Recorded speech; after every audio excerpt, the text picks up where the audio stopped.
Let's see. Oh, thanks for coming back. Let's see. Alright, let me give you a special roll again.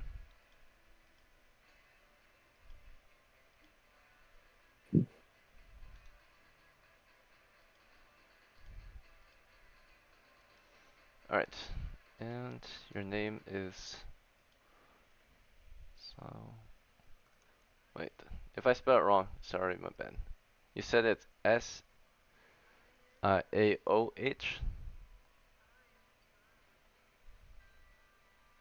So... Oh, forgot how to spell your name. Okay. Alright then, can you guys see it yet?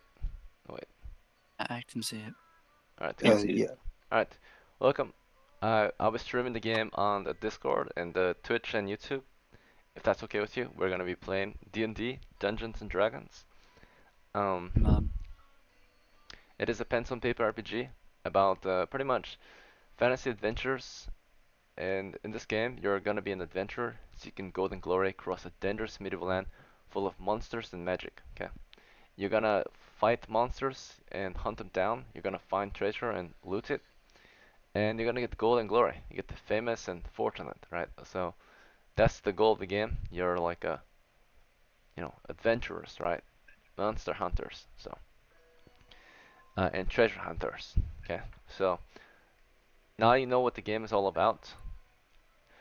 You're gonna mainly do this in you're gonna find monsters and treasures in dungeons guarded by dragons. That's why it's called Dungeons and Dragons. So that's where most of the game will take place.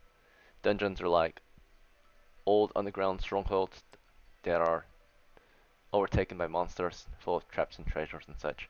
You're gonna try to clear them, reclaim them, and make them yours, right? So, um, right.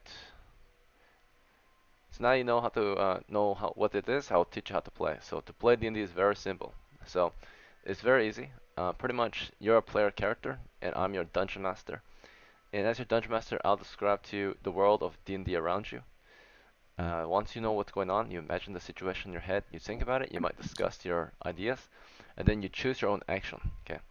And then once you choose your action, the dungeon master will tell you what happens from your action. Sometimes a dice is rolled to determine the results, and that's how you play D&D. So basically, I will tell you what's going on, you say what you want to do, and I'll tell you what happens when you do it.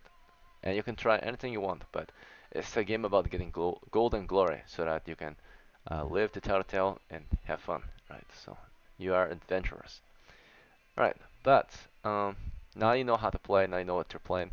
I will help you create the first character next. So you need to know who you are. So we're gonna start with August, then Lemon, then Levi, then Saho, right? Did I say your name right?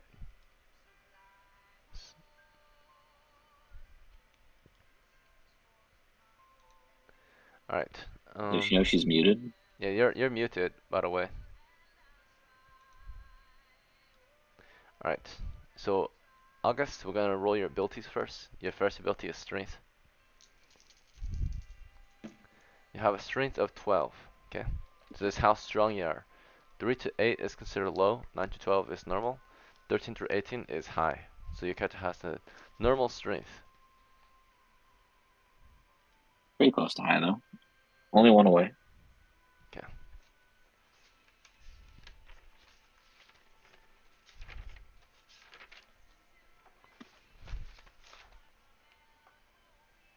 Why are people leaving? I don't know. Oh.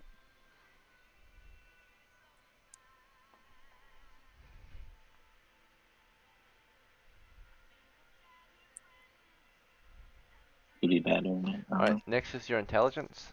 So I recommend you take note in your paper. You write STR Tech Yeah, I'm 12. writing down. Okay, very good, August. Next is your intelligence. So your intelligence is 8.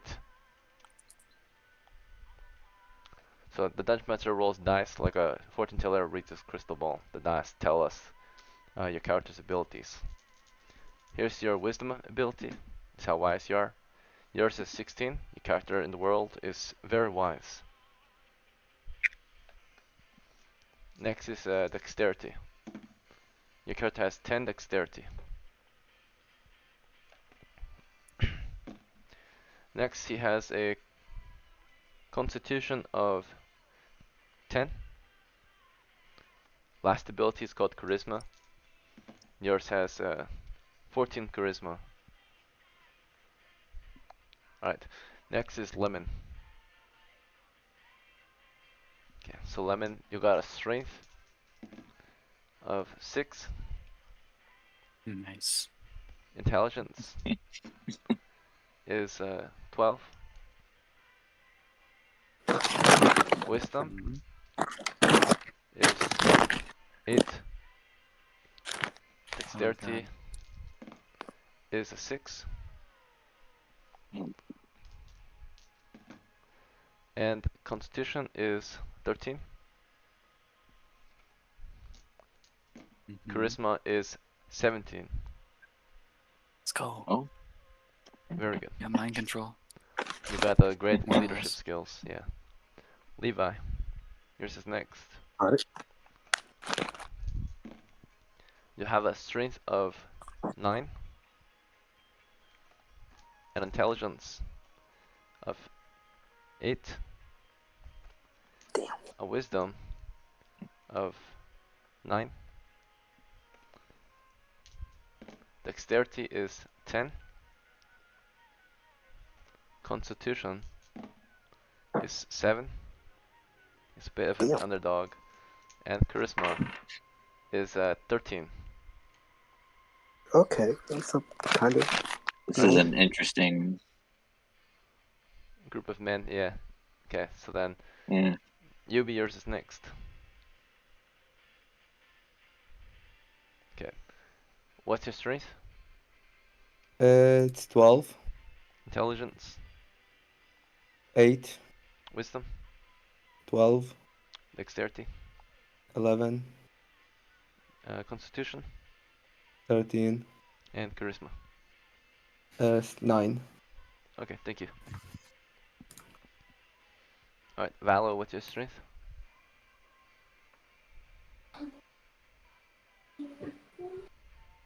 Hello? Sorry. It's a 12. Thanks. And intelligence, 13, wisdom, 12, dexterity, 12, constitution, 15, and charisma. 10. Pretty good. Alright. Next, we're choosing your class. So, your class is your job in the party, your role, your set of skills. But everyone here is an adventurer first and foremost. This means you're a hunter of monsters, treasures, and bounties. Your characters are soldiers of fortune. They know how to kill monsters, they know how to steal treasure, and they know how to find treasure, right? Or find bounty hunt bounties, right? Track enemies down. So those are their skills, but first there's 7 classes you can choose from. These are your main skills, your special skills. So there are 7 classes. First 4 belong to humans. These are the clerics, fighters, magic users, and thieves. Okay. The last 3 classes are demi-human classes. They're not humans. The first is dwarf class, then there's elf class, and then there's halfling class. So basically, August, your character is the only class I do not recommend is elf and magic user. You can play a cleric, fighter, thief, dwarf, elf, or halfling based on your abilities. Uh, mm, what? Can you tell me a little bit more about cleric real quick? Yes, cleric, they are holy men. They use their faith in God to fight undead. So these are like Templars, vampire hunters. The main ability they need is wisdom. You're very wise, so that would be a very wise choice, right? So, I but think you I'll go can, with cleric. you want to go cleric? Okay, Yeah. very good. Right. Next is Lemon. Your character is a little weak and not so wise and quick, but he's very tough and very smart and good looking. Great leader. I recommend. You're gonna play a magic user. Sounds good. Okay. As a magic user, you can use magic. Alright. Clerics use their faith. Fighters fight. Thieves steal. Alright. Levi. Your character is not very smart and a little weak, health-wise, but everything else is pretty good. So I recommend the only class you stay away from is Dwarf, Elf, and Magic User. Otherwise, you're good at playing Dwarf. No, not Dwarf, sorry. You can be a good fighter, uh, cleric, or thief. Uh, I guess I'll go with thief. Okay, good choice. Thief is really good at stealing, and their main ability is they have lots of skills and can backstab monsters. Alright, Okay. Yubi. Uh, Mm. your character is not very smart.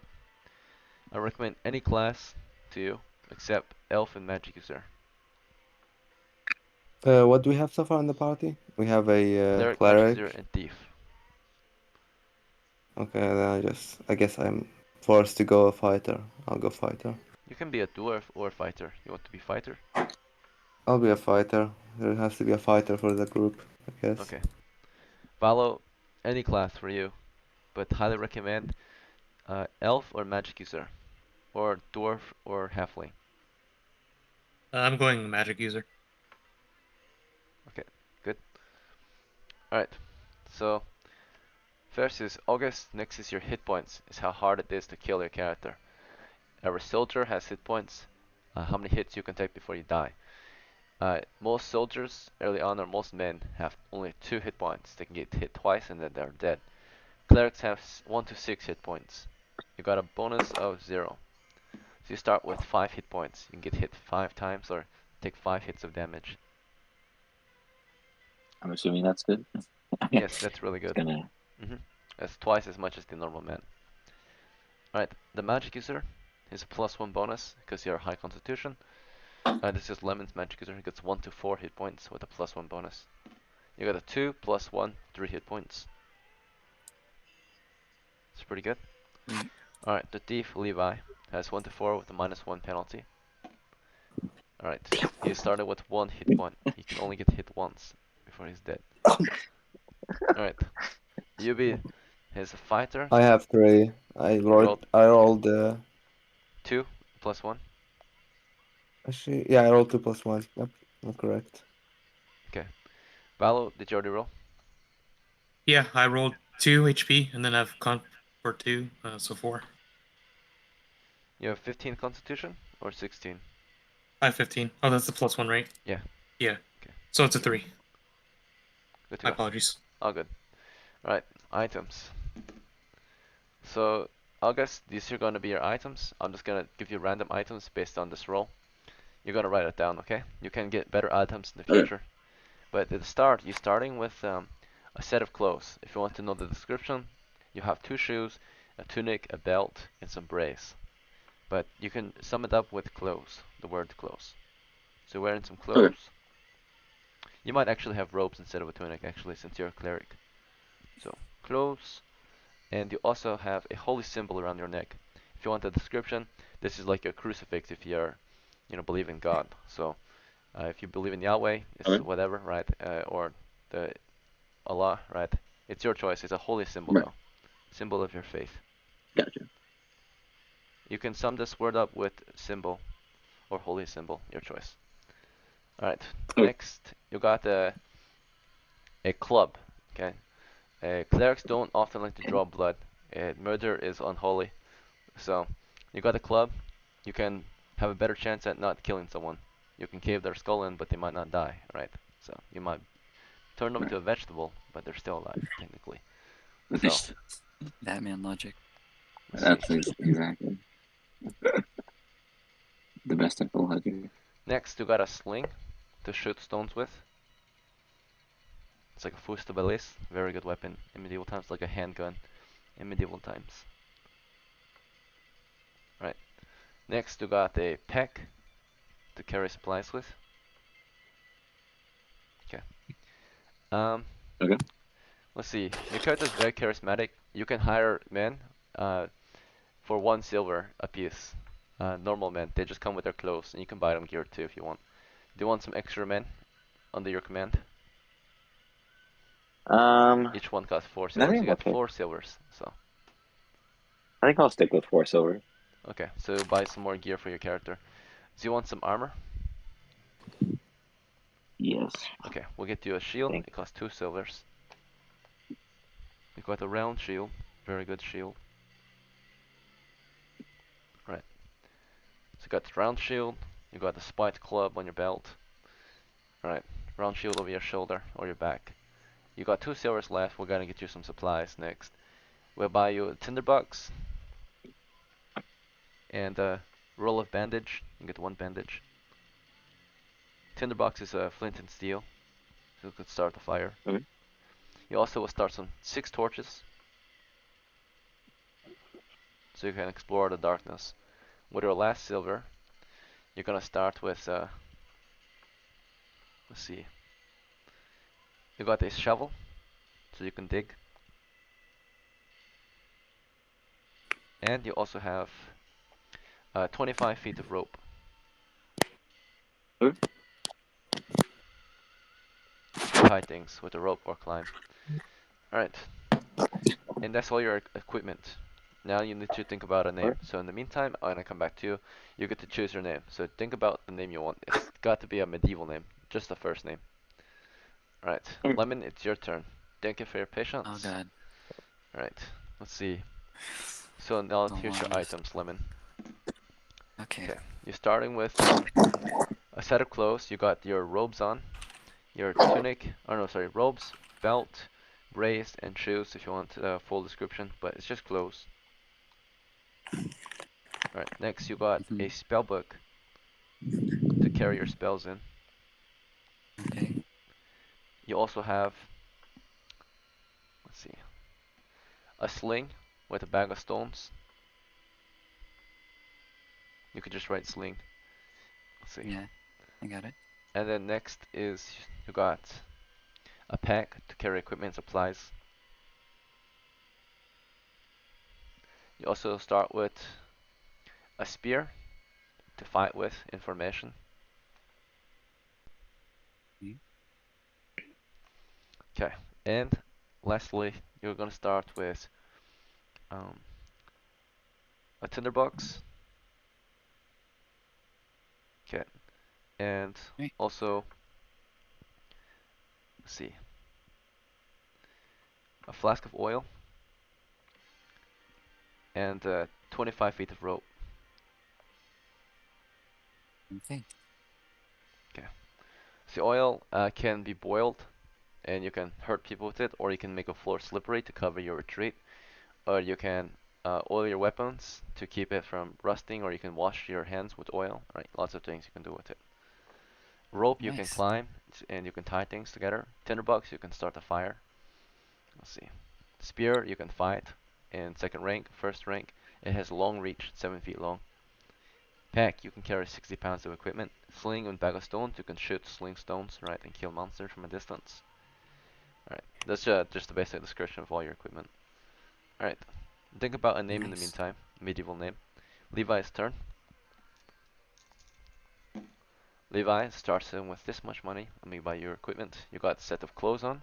For you, you got like a tunic, belt, brace, no shoes because you want to be quiet. You got a hood, and you got a single glove. So you're a thief. Let's see. Okay. Alright, a very poor thief at the start. You can upgrade your clothes later or armor later, but for now you got exactly what the thief needs. Let's see for clothing. You also got a key. In medieval times you got a skeleton key. It's a universal key um, to unlock all kinds of locks. As you get more experience as a thief, you can make your universal key better, right? Your key, you shape it depending on your level and of experience. You can shape it properly or use it properly to open various locks. The higher level you are, the better chance you got at using the right key. Let's see. But you All got right. the single key for now. And next you also have your items. You get a starting with a longbow and 20 arrows, a very devastating weapon on the battlefield. It's one of the best weapons in medieval times. Like a machine gun. Okay. Right. Next, we got the backpack. Carries lots of equipment.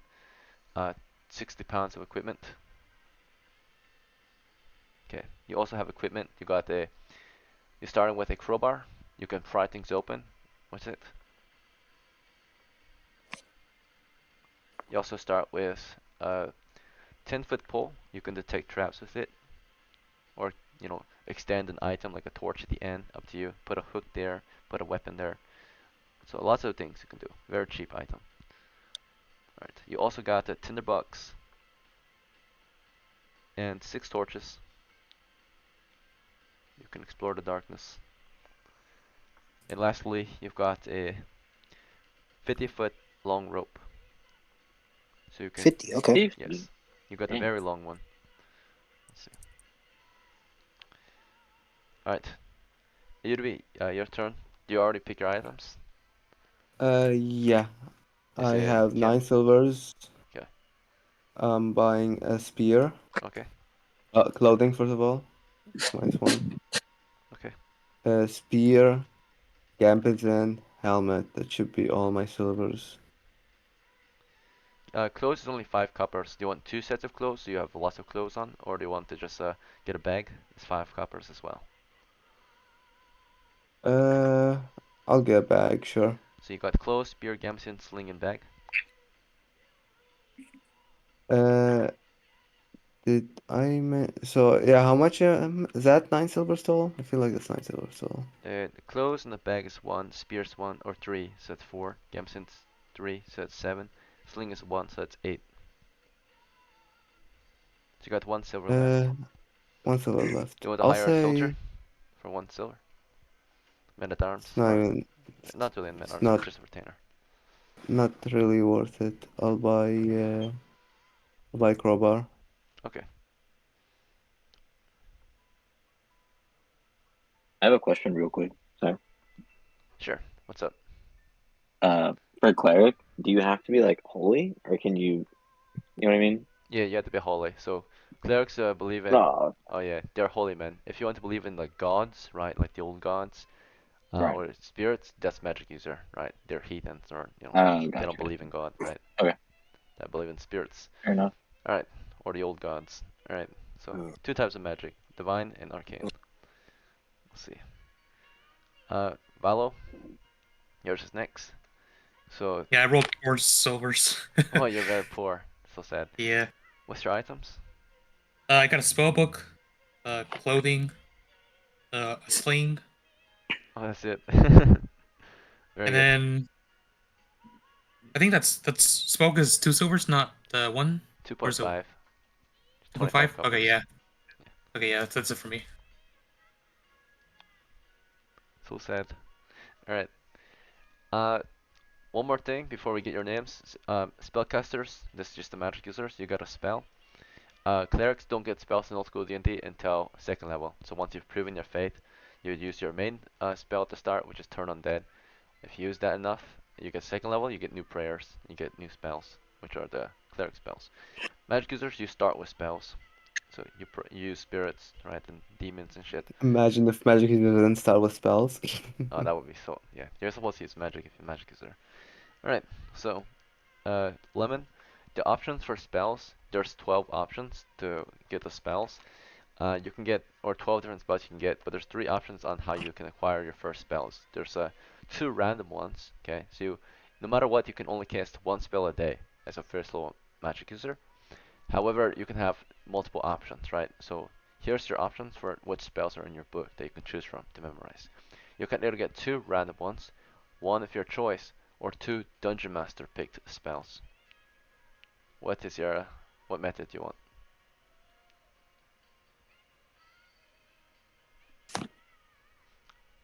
Lemon?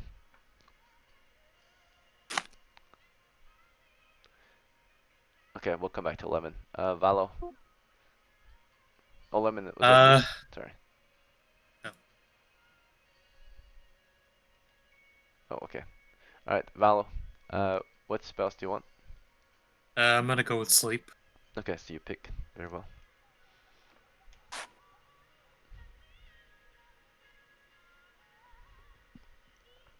Okay, Lemon, are you back?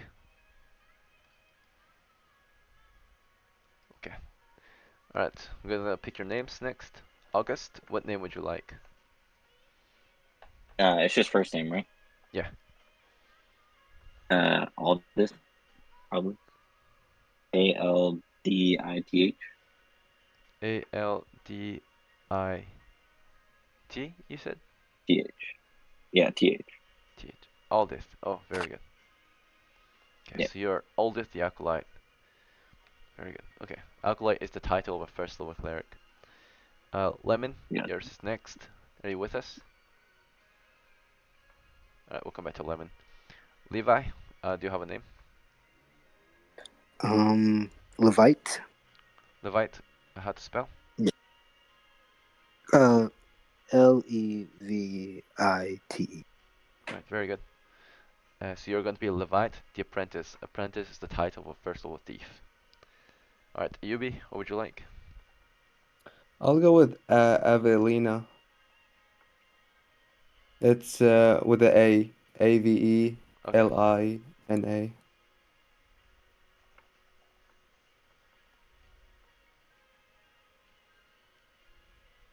Evelina. Alright, you're Evelina the veteran. Valo, what Yep. would you like? I'm going with Laurentius.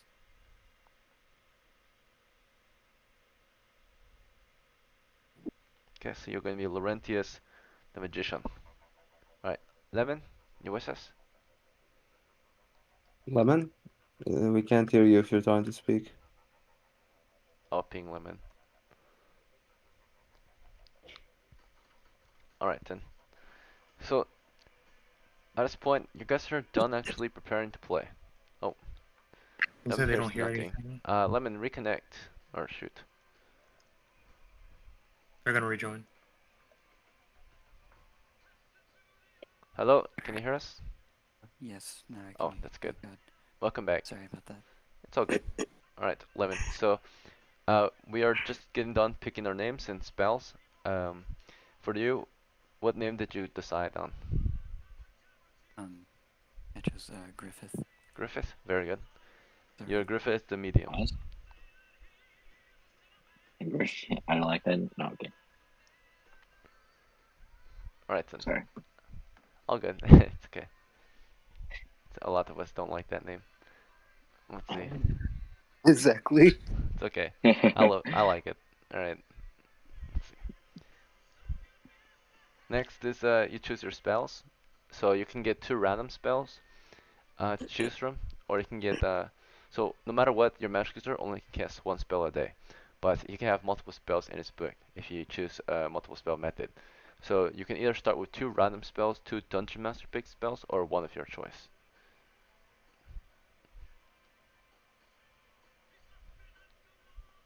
So what do you Uh, think, Lemon? Oh, go ahead. I'm gonna be honest. I don't know any of them. So would you I can tell you the choose spells. them? Yeah. So let me tell you its spells, and I can recommend you some if you want to pick instead of get random ones or Dungeon Master picked. So the options are Charm Person. They all do what they sound like they do. Charm Person, you will charm someone. Detect Magic, right? So you'll find magic. Floating Disc. So basically, you have a magical disc that floats. If you can carry equipment on it. There's Hold Portal. So like anything that opens or closes, you can keep it from opening, right, or closing. There's Light. You can create light or blind someone. Also, it can be used as darkness. There's and make things get dark, right? Like put out someone's torch. Um, there's a magic missile, so magical force that automatically hits, never misses, right? Um, also can use at any moment. And then there's protection from evil. Basically, it'll protect you from anything that wants to do you harm. There's read languages, allows you to read any language you want. Um, and then there's read magic, allows you to read any magical runes you want. Right? There's shield, allows you to create a supernatural barrier to protect you, right? A shield. Then there's sleep. You put a lot of monsters to sleep that can be put to sleep, and then you can just kill them. There's ventriloquism. It's like illusionary audio, so you can speak, you can project your voice elsewhere, whether in the head of a monster, in a wall, in a sword, your choice, right? In the distance. Alright, so those are all the different spells. Which one would you like? Do you want two random, two Dungeon Master picked, or one of your choice? Can you choose them? Choose them? Alright, if I choose, I'm gonna give you the spells Detect Magic, which will allow you to find more magic in the game, or monsters, magical monsters. And the other spell I'm gonna give you is Read Magic, allows you to read magical runes, so you can use new magic items right away, or other people's magic spells right away. Is that fine? Yeah, thank you. Okay, they're very good. We'll see. Without them, it's gonna be hard to progress.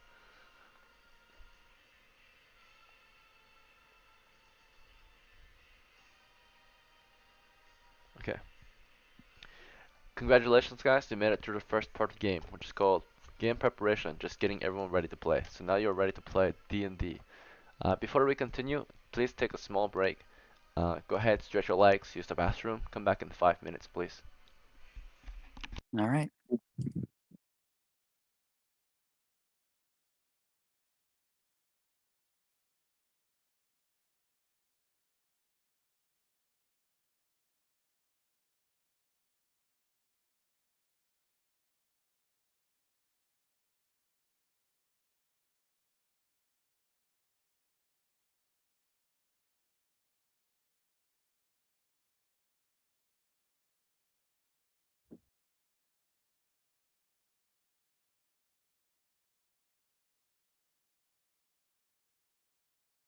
Egan, are you there?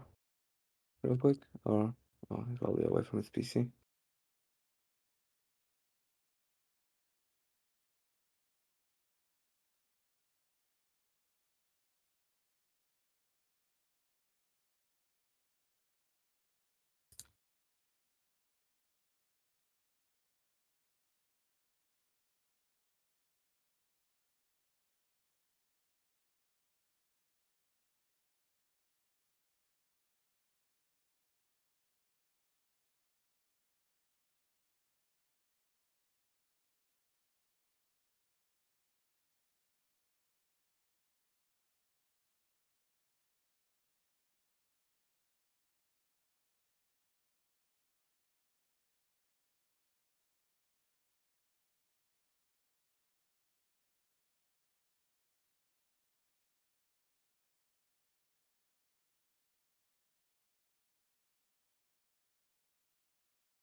Talking away.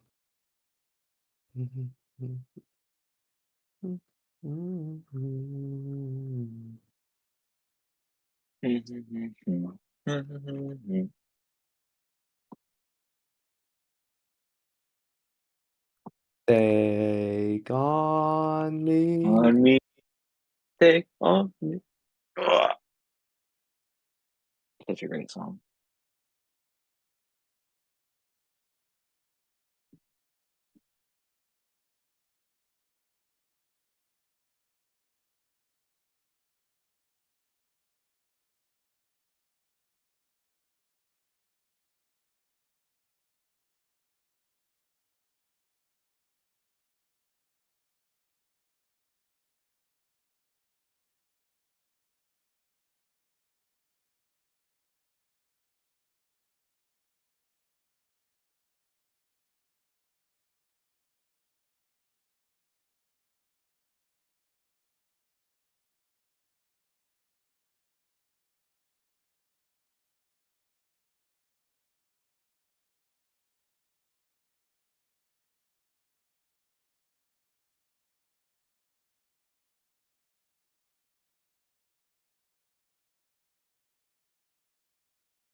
Okay.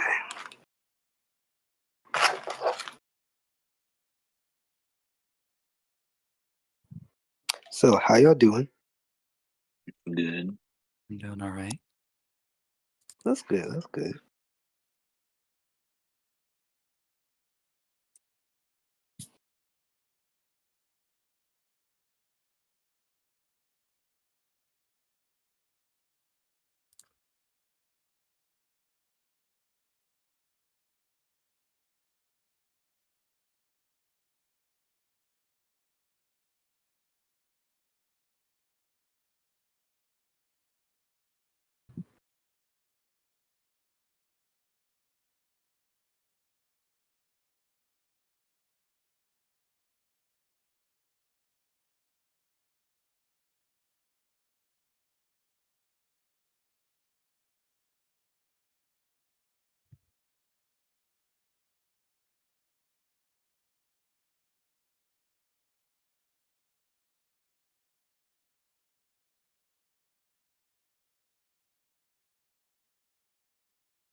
Okay. Hmm? Bro, these longest 5 minutes of my life. What's this? It can spend five Yeah. minutes. Alright, Try getting then, drunk. 5 minutes. My bad. Did take longer than usual. Alright. Taking a few shots before he starts. No, not this time. Alright, let's see. So this week in the party, we'll have a few adventurers, right? Uh, so I'm now going to start the adventure off by just describing the background of the game. So now you Yeah, want to that's imagine fine. your characters are currently in the village of Cormaca. Okay. And these are dry lands, grassy hills, mountains here and there. But Cormaca is a dangerous land in the medieval world of Dungeons and Dragons. Okay, so this is your country. You're at the village of Cormaca. It's your village, your hometown, your lands, right? How do you spell it? Cormaca is Yeah. Cormaca, Cormaca. Cormata. Okay. Okay, so you're in the village of Cormaca. It's your hometown. You are among the few capable men of your village that are willing to hunt monsters and treasures for the glory and good of your home and your families, right? So you're a band of soldiers, right? A band of adventurers, so to speak. Tonight, your crew is you're all a bunch of rookies who've never actually hunted monsters before. There have been other hunters of the village more or less successful at hunting down the monsters that terrorize your lands. But this is a world of Dungeons and Dragons, and in this world, uh, unlike our medieval lands in the past, this is a world where men have to live alongside monsters and magic. And in this world, many of mankind's settlements, right, civilizations, are lost to these monsters and become dungeons, prisons to lost souls and, you know, people, right, that do not escape these monsters. They become dungeons, right? Uh, Dungeons, layers of monsters full of traps and treasures and such. But the more importantly, they are the layer of dragons. Dragons are the most feared monsters of the world of Dungeons and Dragons. They are the great terror of the land. Um, they go around, right, weekly, pillaging across the lands. They constantly need to eat, and they are the tyrants of your land, right? They're just monsters. Some of them are so ancient that they can even speak, they say, right? But they are the most horrible monsters of your land, and they will often come around raiding. Those few settlements that manage to survive over the years, in this world, humans do not live like normal humans in medieval times. They have to live underground because of these dragons. They have to live under the surface to survive the horrors of monsters raiding across the lands, demons and spirits and such, right? It's imagine in this world, it's like as if human civilization never really came to the surface because God and the devil did exist, and there are monsters, demons, spirits, and all that, right? And dragons. Okay, so those few human settlements that stand proudly to this day only survive because of adventurers, monster hunters, and the walls that protect their towns, and their weapons and armor, and the militaristic way of life. Okay, this is a land that's well patrolled and guarded, but still struggles to fight off the monsters that continually get bold enough to visit the settled lands, right? Often we send crews on patrols to hunt down monsters and continue to keep them at bay from the human farmlands. So imagine like you might think The Walking Dead, for example. The world of The Walking Dead is apocalyptic, right? And over time, right, the survivors managed to create civilizations and drive off enough zombies and keep enough zombies at bay so that the human life can flourish and continue, right? Or like The Last of Us, right? Think of that, right? So the settlements are quarantined, they're walled, they're protected well, right? And life in this world is not exactly the best, but it is a good life still compared to what people had to struggle with in the past. Lots of human strongholds were also even lost to monsters. Monsters would make their way into those underground strongholds and destroy them, right? Slay all the people inside, make it their own lairs, and feast upon their bones, right? So those are your ancestors. Long in the past, strongholds and settlements, old vaults and territories underground were lost to these monsters, and uh, one of the things you'll do in this game is go back to these vaults, go back to these dungeons, right? These prisons or these strongholds that become prisons and dungeons. And you would try to reclaim them, make them human territories again. Maybe if not reclaim them, at least reclaim the lost treasures of the past, right? The fortune of the past. Maybe find out what happened to your ancestors or those who came before you, right? In those settlements. Maybe find survivors, right? Things like that. Add to your settlement. Your settlement's not very large. It's a village. It has roughly 1,000 people with about 100 capable men and women ready to fight and bear arms. Okay, at times of war, that number might double, but the rest are elderly, disabled, or children that must be protected. So only about a small percentage of the population can actually defend this village, and they do so quite well. You guys are either from here or you're either from here or you're foreigners that just arrived, right? Looking for a new way of life, and you hope to add to this settlement. You hope to add to your family, right? To continue on and bring golden glory to your people and your families, right? So that's how these people live. You're among type of people that are very capable, called adventurers. Uh, you can hunt monsters down, so you're very fortunate. You have a lot of responsibility to bear, though. People look up to you to go out there and keep the lands safe, right? To bring the battle to the enemy. Tonight, though, your band of rookies, all of you have some experience in previous jobs, right? If you're a fighter, you've been manning the wall for a few years, right? Just kind of a guard, right? A village watchman, carefully, vigilantly, making sure that the lands are safe. Every now and then, you might have had a few encounters with monsters. You would shoot at them and drive them off, right? With bow and arrow, catapult, ballista, right? Whatever it might be. If you were a magic user, you were a scholar of the town. You were one to do research and teach others how to survive. You were a scholar, right? You learned, and you also learned how to use magic as well. In this world, magic exists, right? And we can use this dangerous power against the enemy too, right? So you learn how to use it, right? This alien kind of knowledge, right? So those are the scholars in your group, the magic users, right? Witches and warlocks and such. Then there's your clerics, men of faith, right? You were brought up, you spread your faith among your peers, right? And you are the leaders of your holy faith. You were chosen by your God to bring out, or take down the undead and unleash, of course, holy hell on them, right? So, on the enemy, right? The undead, Satan spawn, spirits and demons and such. Mainly undead, right? Anything that's spirits will count too and all that.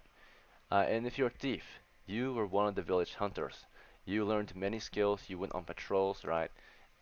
You learned a lot of skills to survive the Borderlands, to steal treasure from monsters, to hunt monsters down, right? You were scouts. You would often just patrol. You would go beyond the gate and just patrol the borders, right, with other scouts, right? So that's you if you're a thief, right? You're very quick. You have to move on foot. You're guerrilla fighters, right? Sometimes you guys are lucky enough to have horses and you can ride fast. But if you're a rookie thief, then you're, guerrilla fighter moving through the land on foot as fast as you can. So that's the background of all your characters. I don't think anyone here is thief. I meant not thief, dwarf or halfling or elf, but they have different backgrounds, right? They're foreigners that came here to help and join the battle against the monsters. Let's see. All right, so August is playing as. Hopefully you guys understand now. But August, you're a cleric. You're one of the Yep. the clerics of the village. Your name is Aldith, the Acolyte. You are chosen by God, one of the few, right, faithful men of your village, to possess the power to compel evil. So Aldith, Yeah. C1. Okay. Hopefully you'll make your temple proud today. Lemon, Okay. you're Griffith, the medium, one of the scholars of the village, able to commune with the spirits, your ancestors, and get their powers, right, their blessings, so that you might use it against the monsters. So use secret knowledge, right? Use that. You don't know who you exactly commune with, but you use these spirits' powers against them, right? So you're a magic Nice. user. Clerics are a little concerned of you because you don't use their magic. You use black magic or arcane, but use it against the enemy. So No one. let's see. You're Griffith the medium. Let me add your name. Alright, in Levi, you are Levite the apprentice. You are one of the village scouts and hunters, right? You have so many special skills to help hunt monsters and treasures down. Okay, cool. Okay. Something to look up to. Yes. Alright. And of course, uh, we got the Laurantis. Laurantius. Sorry, I spelled your name wrong. Corinthians. Yep.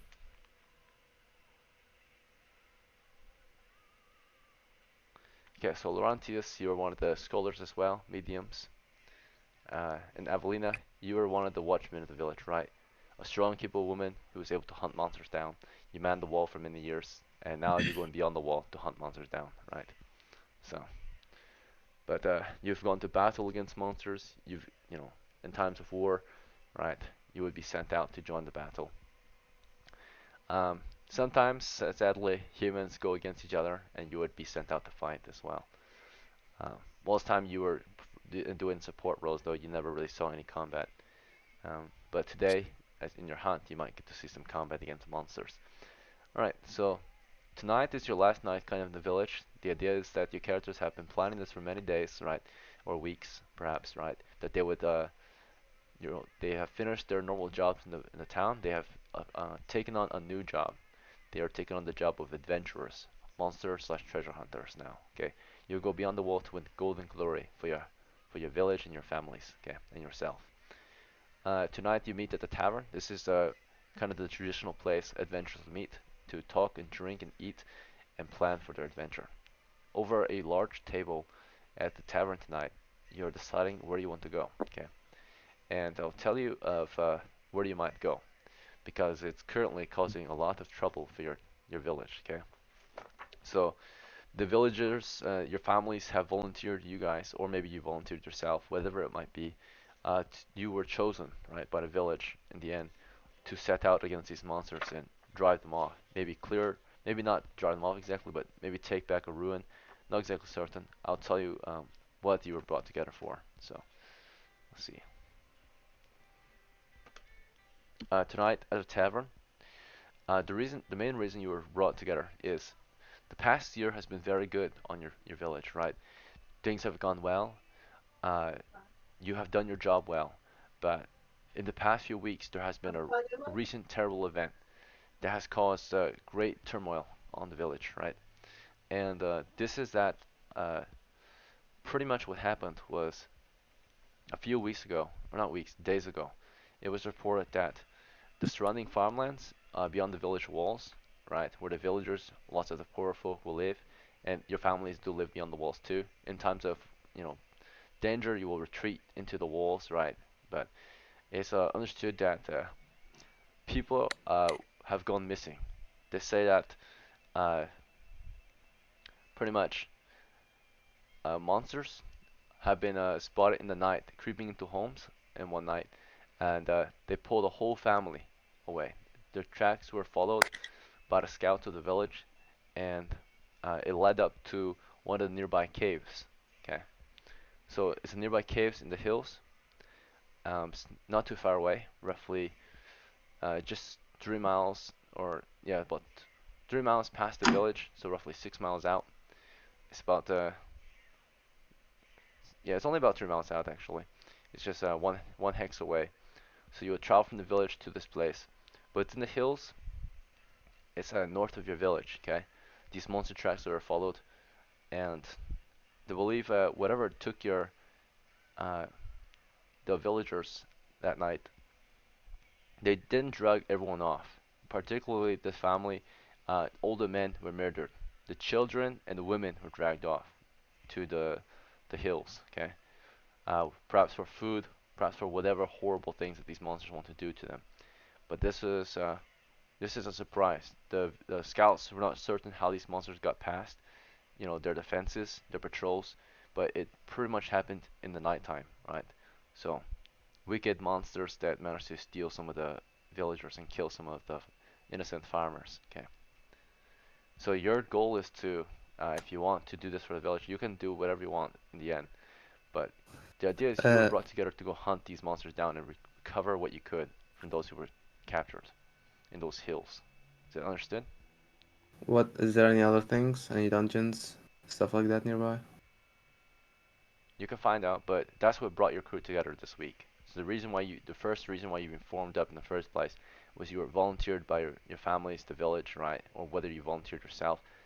It doesn't matter what reason. What did bring you together was the quest to rescue captives. If some of you object and are having cold feet about this, you can talk about other things, right? Maybe we should not. Maybe we should just abandon this quest entirely, right? Or look for other jobs, even though this was what we were first assigned, right? So, what do you think? You're at the tavern. Evelina's having cold feet. Anyone else have any ideas? Are we on board? Do you want to go I rescue think these it sounds good. captives? That is your first quest.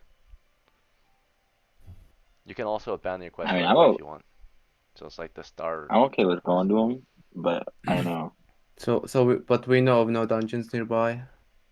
This is the dungeon nearby. It's the caves north of here. Oh, And like, I that's think all. it sounds like we have a job to do, but I guess. How much do we? How Why much are not? we getting paid though? Do we know how much we're getting paid? Or we're just doing this for free? There's children and women at stake. Well, I So think you're it's also still the you're stuff that still we. Where's the money? The money. you're still the money. you're still putting Look, your life on man. the line. We I got a think it's point. the stuff that we recover from there, Oh, as true. well as They just as get well whatever as they. maybe. I'm gonna roll randomly to see whose family was affected out of this crew. 1, 2, 3, Oh 4, god. 5, Oh, 6. Okay, Oh possible. wow! I don't know. All right. All right. So this person is Levite. It was your family. So Levite Parentis, you're one of the guys who go on patrol, right? You're a young man, and your family are poor, right? You're the like best son of their family, right? So House Levi, right, are like serfs, right? Your family is small, but they serve one of the the landowners, right? One of the farm heads, and they live a good life, your family, right? Because of you doing your job and your father and your mother. Everyone just does their part in the village to survive. Recently, your father was killed. Your brothers, anyone who was a male in your family that was living at that house at that time was killed. You might have a brother or two left, a cousin here and there, an uncle back in the town, but for surely your father, who was in charge of, working at that farm with the other farmers, he died that night. And your mother, your sisters, who lived at that farm's home as well, to like farm the land, right? So that everyone here in the village has something to eat. These people are very important to your village, right? They make sure you guys are fed, and they're gone. These farmers were killed, murdered, right? They're good men and women that were taken. All the women and children, your younger brother, your younger sisters, if you had any, they're gone now, right? They're This quest is like you're the chosen guy for this quest for sure. It was your family that was affected. All right. So, fuck your I family. No, I'm kidding. I guess we're just gonna go. And Avelina is asking for money now, right? So Um. I believe that you're heartless. How could you do this? He wants to rob your family, How am I whatever they heartless have. when I want to get paid for doing this job? Um. I'm gonna It's gonna charge come them. straight. It's gonna come straight from Levi's pocket whenever we get paid. no, don't worry about paying him. It's the The Lord has already promised you guys the bounty. If you manage to kill these monsters, he'll pay you for their heads. If you manage to rescue the villagers, not only will he personally pay you for saving his villagers, the families will be forever grateful, right? They cannot pay you because they're dead, right? The mothers were kidnapped. The father that's the mother's husband, right, is dead, right? So no one can pay you to rescue her. The one who wants to rescue her is Levi, and Levi can't really pay you because he's poor, right? He's going out there to It's all fine. not just serve his village, but right. also We'll serve or we'll avenge save his Levi's family. family.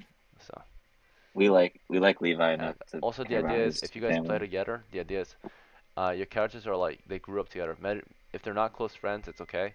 So if you guys are friends in real life, your characters are like close friends, right? But otherwise, you knew each other growing up, right? You went to school together, right? Trained together, and you had different lives, of course. If you're a fighter, you were man the wall. If you're a Levite, you were patrol. The guys who are more related are like Laurentius and Griffith, right? You guys went to school together and probably Yep. studied together. Um, Evelina is a bit cruel, right? She was one of the watchmen. She doesn't really care for this. She's she's like I guess in Attack on Titans, like the security, right, guards or whatever, right? So the guys who just Right. stay back in the How am I walls, heartless if right? if I'm risking my life for another people's life? All How's right. it Well, heartless that's and I what your want crew we get paid calls for you. it? She just wants to make sure she's getting paid. So it's very true. Golden It's glory comes with the job, right? Questioning it, of El- course, might be necessary at times, but I Elena, thought it was pretty clear that you would get rewarded for this. Elena, you'll be a Okay. hero if you rescue the people. Alright, fine. Well, let's go there. Stop wasting You would time. definitely be my hero. Let's save You would Levi's definitely be my family. hero. That's yeah. All right, let's Levi, begin Oh, and ascent then Levi will forever be to the indebted. cave. he can. Laurentius will also teach Griffith sleep Okay, so Laurentius, if he Alright. wants to Yeah. learn it. It's up to you if Yes, you I want to do. learn it from his spellbook. You cannot copy it down. It costs a lot of research and time to make a new magic item, which is a new magic spellbook. He has one. You have two. You have the read magic spell and detect magic. And with your read magic, you can actually read his book and memorize his spell from his book. Did you want to do that for this adventure, or did you want to memorize your own spells? Actually, no, that sounds pretty useful. I think I'll read it. Okay, so you both have sleep then for this adventure. How's that? Yep. Sounds good. Sounds good. Okay. All right, let's begin the travels. They said that the tracks led north. Your tracker is Levite, a scout. He's really good at following tracks. He's got a skill Question. to, find tracks and just follow them, right? Um, he was part of the crew of scouts that probably went out to scout the tracks down, and he probably really wanted to go into that cave to save his family, but the scouts forced him back and helped him gather a crew of adventurers. Hold me back, You know, hold me back. so Levi, Right. right? You're the one leading the way. Your family was captured, right? Your All mother, right, your nice. sisters, right? Your younger brothers. Okay. So it's time to travel. We are marching beyond the gate. As you leave in the morning after a night of long debate, right, and figuring things out, in the morning you're marching to the cave. On your way through the streets, your young band of monster hunters, marching through the village streets. The villagers wave you goodbye, and this is your home territory, your home turf, right? So naturally they're welcoming to you at the start. They're like, good luck, Levite. Hopefully you find your mother and your sisters. It's like what an old lady would say to you, right? And they all say good luck I to hope you, your right? family's okay. They say come back alive, right? Some of them joke with you. The guards will mess with Avelina, tell her that she better kill something, right? And you guys leave the gate, right? The gate closes behind you. You begin to travel north into the hills. Okay, it's a 3 mile travel, 3 mile march All right. north. Okay, the hill slows your travels down by 33%. It's rugged terrain. Damn. You're traveling at the rate of 50% speed because you're carrying equipment and supplies, so you're half speed. Um, Okay. Typically, if you were not carrying equipment and supplies, your characters would march very quickly or jog up to 40 or 4 miles an hour. But because you're carrying gear, you only rock at 2 miles an hour. Let's see. Oh, So with 2 All miles an right. hour, with a 33% God. penalty, let's see. You You're travel the at slowest people on 1.3 Earth. miles an hour instead. Okay. So it should take you about 3 hours to get there to the Okay. hills or follow the tracks, right? So as Could soon as you possibly get go beyond the wrong. gate, you push on through the farmlands to the farmstead, right, where the murder scene happens, right, and the kidnappings. When you get there, the farms are currently occupied by other farmers from other parts of the village, right? They're just, repairing the damage done to the house as of right now. There's new farmers, working on the land and cleaning the areas, taking care of animals and such. As you pass through the farmlands, they of course wish you luck, right? Like the farm head, uh, a different farm head, not the one that was murdered, comes to you and says, uh, he's this Levite and says, best of luck, son, right? Sorry about your father. He was a good man. Pat you on your shoulder and you carry on, right? We'll see. Is there a He's chance just we could presuming like? your family is dead. Yeah. Have you gone there? Yep, Or- their bodies were found mangled, so Oh, Oh. oh, a few okay. days ago, right? Okay. Uh-oh. Question: is there like a chance we could like maybe search the village real quick for any more like extra supplies, maybe extra arrows, anything like that? Extra supplies and arrows and No, such. You want to search you don't. You the can't. You can't homestead? find anything for free. Everything costs something. Oh. Okay. Never mind. I mean, the village is abandoned, most likely. I guess. No. Oh, the village we're in. No, probably nothing in there. All right, so Wait. yeah, there's repairs going on. There's no arrows out in the open. Supplies here and there. Like if you're looking for wood or crops or baskets, they're all here, but they don't really belong to you, right? Stealing is a crime. Let's see. All right. All All right, right. you push on. So stealing The from thief trying monsters to is not a steal? crime though. Yeah, he's a thief that steals from monsters, like an adventuring thief. So not your common thief. Common thieves can't survive in towns like these because this has got a strict way of life, right? So He's a thief in terms of he steals from the monsters, right? Hunts them down. Okay. Alright, let's march. You go beyond the farmlands and into the hills now. Rugged terrain for miles to cross. You're just marching endlessly, it feels like. For Levite, this is nothing new. He marches on the daily, right? As a scout, as a thief. For fighters, you do a lot of training. You might do marches too and patrols every now and then. But for the scholars, this is rough on you, right? You're somewhat trained, but you don't do this as often as the others. Same with the clerics. I don't like walking. Okay, it's a rough travel, right? For the lucky. I'll get used to it. Alright, yes you will. You'll be doing a lot of marching as you adventure. Alright, through the hills we march. Let's see. As we explore these hills, marching ahead, right? Your whole band is just on foot marching. The hills, you've heard, are dangerous, and there's always a chance, although they are patrolled, there's always still a chance to encounter wild game, dangerous wild game. Oh. These are patrolled lands, but there are still animals out here that can be hunted or can hunt you. As long as you're prepared Kill with Lord. hunting weapons, you should be able to defend yourself. Okay, so marching, Seth travels. You have been following the tracks for about a few miles, right? A few hours, just carefully all day, moving carefully and following whatever tracks that Levite's able to spot. Levite, the tracks you find are footprints in the dirt, dragging marks, right? As if bodies are dragged or pushed forward, signs of struggle. Their tracks are just a few days old, they're almost faded completely, but you kind of remember the route to the cave. So, you lead your party north toward the cave, following these tracks, and they eventually lead you into the hills to a particular area of the hills that is lightly wooded. So you're now in the valleys of the hills, you're approaching a hill that has a few trees on it, and this area of the hills is desolate, rocky and craggy, tall grass. It's very quiet, and clearly you can see leading up to the cave entrance are of course the signs of struggle, like boot prints, shoe prints, um, still all that scratches in the dirt, footprints, various monsters. Whatever stole your family, uh, they had to be able I'm to. surprised. What was it? Sorry. I'm surprised he's handling this so well. Yeah. They're just straight up walking away from your dad, and he's like, yeah, guys, it's just All right. my mom's foot in the mud, So My feet hurt. Sorry. you're at the entrance of the cave now. Uh, from the entrance, at this point, the entrance is roughly 10 feet wide. It's a 10 feet wide cave entrance. Very large, wide cave entrance. Ooh. Okay. Hmm. And beyond it, naturally, is the cave. Uh, there's a short tunnel beyond the entrance. It only goes for about 10 feet toward the north, and that's as far as you can see before it gets too dark. That's it. It's 10 feet wide, 10 feet um, long, pretty much, right? Cavernous tunnel leading into the rest of the cave. Before you descend, your men can ready up their weapons, torches and such in marching order, right? So you guys just arrived. You take a rest, a breather, you go over your plans, look over your marching order. So it's time to discuss.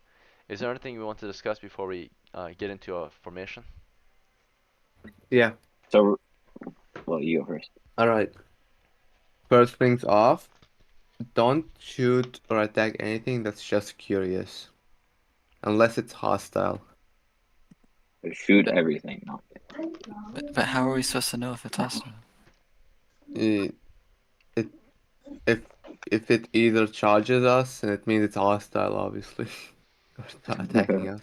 If Alright. it's just looking at you and not doing anything, it's just But- curious. That could be a scared human being. And it was just Yeah. charging out of fear. You don't know that. Have some empathy. I think we should be nice to everything on sight, except if it's a monster. Then we Evelyn, should why just are kill you it. so cold? Why is your heart so dark, so Anyways, bitter? don't run off. I'll always stick to the party. Yeah, stay with the Is there, party. Gang? is there like a certain way we go into this? Like formation wise. Yeah, Well, probably the fighter in front, because I'll be in front. yeah. Okay, good. No, put the thief in front. He's No. All These are actually pretty good up front because they can prod with a pole in case there's any traps. Oh, he's right. He's right. They are also Sure. I'm just gonna be scouts. crawling in the back. I do also only have one hit. Yeah. He's a one. So is it? So is it just that one? It's just one way into the tunnel, right? Into the cave. Yeah. Okay. I mean, yeah. So I guess if you're gonna go first, who's gonna go second? All I know is I'm taking the torch. I'm taking a torch to the front with me. There's 5 of us. We can go 2 abreast as well. So it's probably gonna be like either 3 or 2 ranks, or 3 or 4 ranks. True. I don't know. Mhm. I Okay, guess yeah. I can be in the Alright. front with him. Maybe I don't know. I have five hit points, so I should be relatively okay. So Albus. Yeah. Okay. I don't mind being hurt. Will I still be like in good position to maybe see traps or anything? I guess From the that's back, true. probably not that much. It's probably be best to be up front because you'd have like Mm. a clear side of the dungeon and what's up ahead. And then Yeah. if something bad happens, you can always fall back too. Like if you encounter a battle, you can always fall back for the back. All right, then sure. Sure. I'll take the lead. We don't need to, encounter Okay. any traps. I guess the two mages want to go side by side, and I'll just stick in the back, I guess, or something. Okay. Because I don't think we can go three at Yep. once. So like Laurentius, he has sleep, so he can sleep monsters. He can go in second or third. In case something attacks from the front or behind, I can just put him to sleep. Yeah. Alright. Okay. Have we had enough time to discuss and plan? I think Mhm. so. Very well. I think I'm good. Okay. So, just a reminder of the time of year. It's currently the middle of summer right now. It's early August of year 14 in the campaign world. Okay. And your crew of adventurers consists of, one more time, it's Laurentius, right? So Laurentius, the medium, or Laurentius. Yep.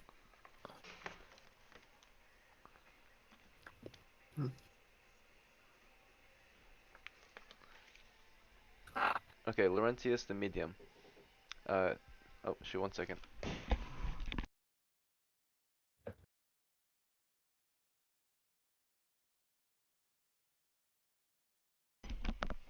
Alright, I'm back. That's almost at my door. All right. Okay, so, Laurentius, the medium. What would you like to wield in your hands? I'll go with the sling, and then I'll go second rank. Alright. Next in your party is Aldith the Acolyte. What would you like to wield? I guess the club and the shield, Okay, good. probably. And I'll go third rank. Third rank. Right. And Evelina, the veteran. What would you like to wield? I'll with my spear. And I'll be waiting for a torch to be lit so I can take it. What's your rank? Like a First. Okay. Alright, and then Griffith, the medium. What would you like to wield? I would like to carry my spear with me. Okay. And what rank would you like to Can stand in? someone light a torch? I didn't hear you. I'm sorry. Anywhere? And I guess so. In the yes. rear, you said? I or think he yeah, said. no, I think he said. What did you say? He's asking what he didn't hear you. Oh, sorry. What rank do Oh, you want to yeah. stand in? Like what row? The party's getting into a marching order, so like they're getting into a column, right, before they go inside. Okay. I think I'm gonna sit with a comfortable 3. Alright, so That's third already rank, not kind of in taken. the middle, toward the back. Yeah. That's good. Alright. And then there's Levite. So Levite, what rank would you like? Second probably. Second. And what do you want to equip? A torch. Sure. We can't see. you want to light 2 torches? Yes. One for Evelina. She's asking for one, right? Yes. Okay, you give her one. So you lose 2 torches then. Minus 2 torches. Okay. Just a torch out, or do you want to equip a weapon too? And the 10-foot pole probably. Well, no. You said it's a 10-foot cave? 10-foot pole, yeah, it's a 10-foot cave entrance that is 10 feet long so far.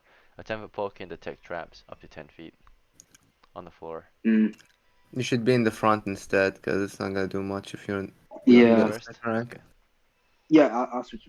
And We can equip we can mine. do tight formation, and second rank can be only one person. It can easily fall back. Want to do That's that? how it is right now already. Yeah. Oh, okay. Well, Aldous and Griffith are third. You guys want to put up the second? No, we want to send Levi to first, and then we have rank 2 with just Laurentius. Okay. And rank so 3 Levi is... can fall back Okay, in yeah. case something happens. So, Levite, you're torch and pulled in first rank Yes. with Evelina. Oh, we should probably put the torch in the back then. Give it to someone else. Oh, okay, yeah, sure. Since you're second. Alright, you want to pass your torch to Griffith? Or... Yes. Okay. Griffith, you got spear and torch. Let's go.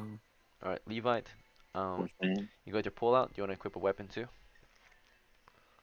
Like your longbow? Uh, Or your... Let's see. Yeah, you just have a longbow.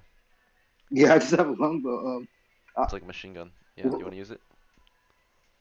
Will I be able to do any attacks fast enough since I have the pole equipped? You can just drop it and then start shooting right after. Then yes, I'll equip the longbow too. Alright, sounds good. So you got longbow in one hand, pole in the other hand, pointing ahead. Alright, as you're exploring, exploration assumes your characters are moving carefully. Right, so means that they're quiet, they're watching their step, naturally. And they're also carefully observing, so they're looking at the walls, looking at the ceiling, looking at the floor, make sure it's safe, right, to continue. And they're mapping, so they're, of course, I'm every now and gonna then taking note of different directions, uh, talking and discussing which ways to go, right, so mapping. So you I'm don't have... gonna ask Levi to prod ahead as we go. Now, if you want, you can observe a particular area instead of the entire area. If you do that, I will tell you what you see there all the time, right? Even if there's nothing there, I'll tell you there's nothing there. Otherwise, if I don't mention something, it doesn't exist, right? So if I just say it's a 10-foot quarter, it's literally just a 10-foot quarter. Unless something is hidden, naturally. In that case, if you feel like there's a sign that something might be hidden, you can use things that will negate that, right? Like, for example, a 10-foot pole can detect hidden traps, right? Um, so as long as you're careful when you're exploring, you're not just running or going to combat, the area should be clear, right? It's just like a bunch of soldiers moving through a rice field, tapping the rice paddies for any mines, right? Booby traps. The 10-foot pike will trigger a trap, most likely, right? Or if not, then your feet will trigger a trap. Let's see. All right. So are we good to go? Shall we enter I the think we're dungeon? good. Okay, very good. Yep. So your men have armed themselves, right? They took up weapons. They load their bows and arrows, their slings. They got their shields and clubs out. They start to light their torches. They enter. This is turn 0 to... before you entered, you guys had a rest. You discussed, you planned. You equip your weapons. You load up, right? And you go in. So your crew is now exploring into the dungeon, the cave, right? Looking for the family. So there are still some tracks, which can give you an idea of where your family went. Okay, so let's see.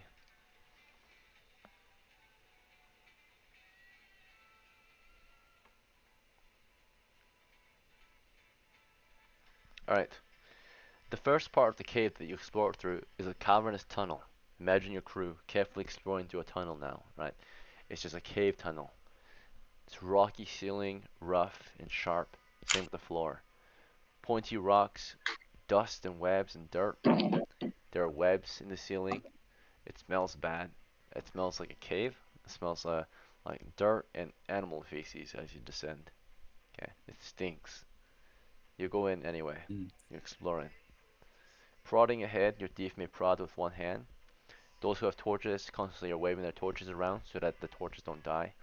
Those who have spears have the spears either over their shoulder or pointed forward for a thrust. Of course, if you have it pointed forward for a thrust, it's a lot more tiring and taxing on your body. Those with shields out have their shields ready, right? Carefully holding the shields over them, right? In case, if they want, they can just lower their shield. They'll feel more relaxed. But if they want, they can raise their shields and advance, but they'll be slower and more tired. For the most part, we're on ease. You guys are carefully exploring. We're not exactly, you know, going defense mode or preparing to stab. We're just carefully exploring at this point. So, um, so far the tunnel is cavernous, like I've already described, and you've only gone down roughly 5 feet. Right, just the first guys have entered. Okay, the other guys are outside still, about to climb in from the outside from the hills, and already there's a sign of movement. Something skitters across the or away from your position. It looked like some type of large rodent with a long tail. It scampered off to the north. Do you want to continue this way? You already saw some movement. Yeah. Okay, you're Mm, brave. You push on, and even more of them are seen. Right, as the torch continues, you see a few more long tails dispersing into the shadows. Right, they seem to flee as your torchlight touches them, and you start to hear them too, scampering feet and squeaking. Right, they are like the size of cats or dogs, but they look like rats. They're giant rats. They continue north through the chamber. Oh, Is this fine? They flee your position. They seem afraid of your firelight or torchlight. Push on or wanted to stop and discuss? You've advanced 10 feet toward a It's chamber. it's big rats. Giant rats, they flee big into the rats. caverns. We're just gonna we're just tell the party that the rats are scared of torchlight as long as we have torchlight, so we should be fine. Okay, True. We just push ahead. okay, very well.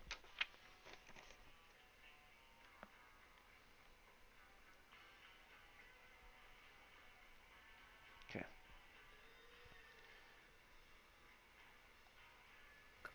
Alright, after the tunnel, you've gone through the cavernous tunnel now, which was 10 feet long, and both your first and second rank have entered the dungeon. Third rank is still hanging out outside. But rank 1 and 2, you've approached the cave now. The cave is large. It continues north, west, and east at this point. To the west, you can already see kind of a cavernous wall, kind of dividing the area. Toward the north, you see a cavernous wall dividing the area, and toward the east, you see cavernous wall. Right. These walls are about 3 feet thick, and they're as tall as the ceiling. Okay, so they're more like pillars, so to speak. Right, just kind of obscuring your view and all respective directions that they exist. All of these pillars and such, as you observe, are equally spaced. Again, they're 10 feet from your position, west, north, and east. Okay. In this part of the cave itself, it's so far empty, just an open cave space. So you may continue west, or north, or east, or northwest, or northeast. So which way would you like to Mm, continue? mm, We're looking at the ground. Do we see the tracks leading anywhere? yeah. And at this point, if I highly recommend, if you're got the pencil and paper out, try your best to draw this map I'm describing to you out. Everything I'm describing, you have to imagine in your head, but it's going to make it a lot easier if you draw it out in case you need to retreat. All right. So if you have pencil and paper, all of you I highly recommend start drawing what I map out. If you want me to re-describe the situation, just let me know. But Laurentius, your question was what? So we're looking at or I'm looking at the ground. Do I see the tracks heading off in any specific direction? Oh, they're there. Yeah, the tracks are there. They're leading to the north. To the north.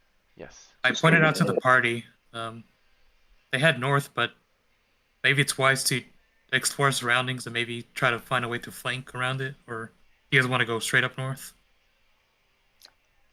we can go like Mm, west and then yeah. east. Explore Yeah. like each part of the chamber first. You guys Yeah, want to make go sure west? that nothing's waiting for us. Oh, sorry. Yeah. Okay. Yep. Alright. So We're gonna after go some west discussion, first. you've decided that the party shall go west. So together, the five of you continue exploring toward the west, into the cave, right? You're approaching a cave column, right? It's just a large stack or column of stalactites and stalagmites, right? It's wet in here, by the way. As you enter this cave, there's puddles on the floor, there's dirt and mud, and it stinks. Okay, it smells of animal feces. Right. You're going toward the west, though. Let's see what you find. As you approach the column, you can approach the column from the south or the west, or sorry, the south or the north side. So if you approach from the north side, you're going northwest. If you approach from the south side, you're going just straight west, right past it. So would you want to go northwest of it or south of it? Which is west? Mm, maybe south, unless. Go. South of it. So west, south of it. Okay. Yeah, directly west. So you stay directly west. You stay close to the cave wall, so that way one of your flanks are not exposed, I suppose, right? Or at least two of them won't be. Where the cave wall, where the cave column is, and where the cave wall is to your south, you're basically just going straight through, right? Exploring this area. Right. You're very careful and quiet. You're doing your best to be careful, prodding as you go. Let's see. Up ahead, you can see what appears to be some mushrooms in the corner. You're approaching the end of this area. You're now in the southwest corner of the cavern. The southwest corner was about 10 feet from the entrance, okay? So, Okay. You said all set. mushrooms? Here's your party. If you guys want, if you're new, I can draw out the map for you, but you'll move a lot slower if I draw the map for you. So, your party moves I You, slower. think if you guys Val open up is. the screen share, we already have a map drawn. Alright, do your Yeah. best to draw your own maps if you can. But so far, you can just use this as reference. Your party, this token, is moving Okay. toward the So west right now. mushrooms. And you're seeing some type of weird shape, right, in the southwest corner. It appears to be some kind of strange mushrooms. Okay, Can we eat right Alright. in it? the corner. Do you want to avoid it? You can continue Yeah. past it You guys north should. if you want, or you can go back the way you came. No, we're gonna go back east. Alright, going toward the east, so back the way you came, toward the entrance. You're back in the kind of starting part of the cave, right? You're in the south part of the cave. To the We're north gonna is go now oh, southeast. you lead your party southeast. Okay, so you lead the party eastward, south of the column. How's that? Yeah, like Or the east? we're on the southern wall going east. That's fine. Yeah. So you lead them directly east past the column. See what's over here. So we know that the west side so far is clear, or at least the south side of the west side is clear. We're trying to clear the next area together, exploring, moving as a party of 5 still. Same thing actually. You get to that corner here, and there's more mushrooms growing. The mushrooms are luminescent. They are.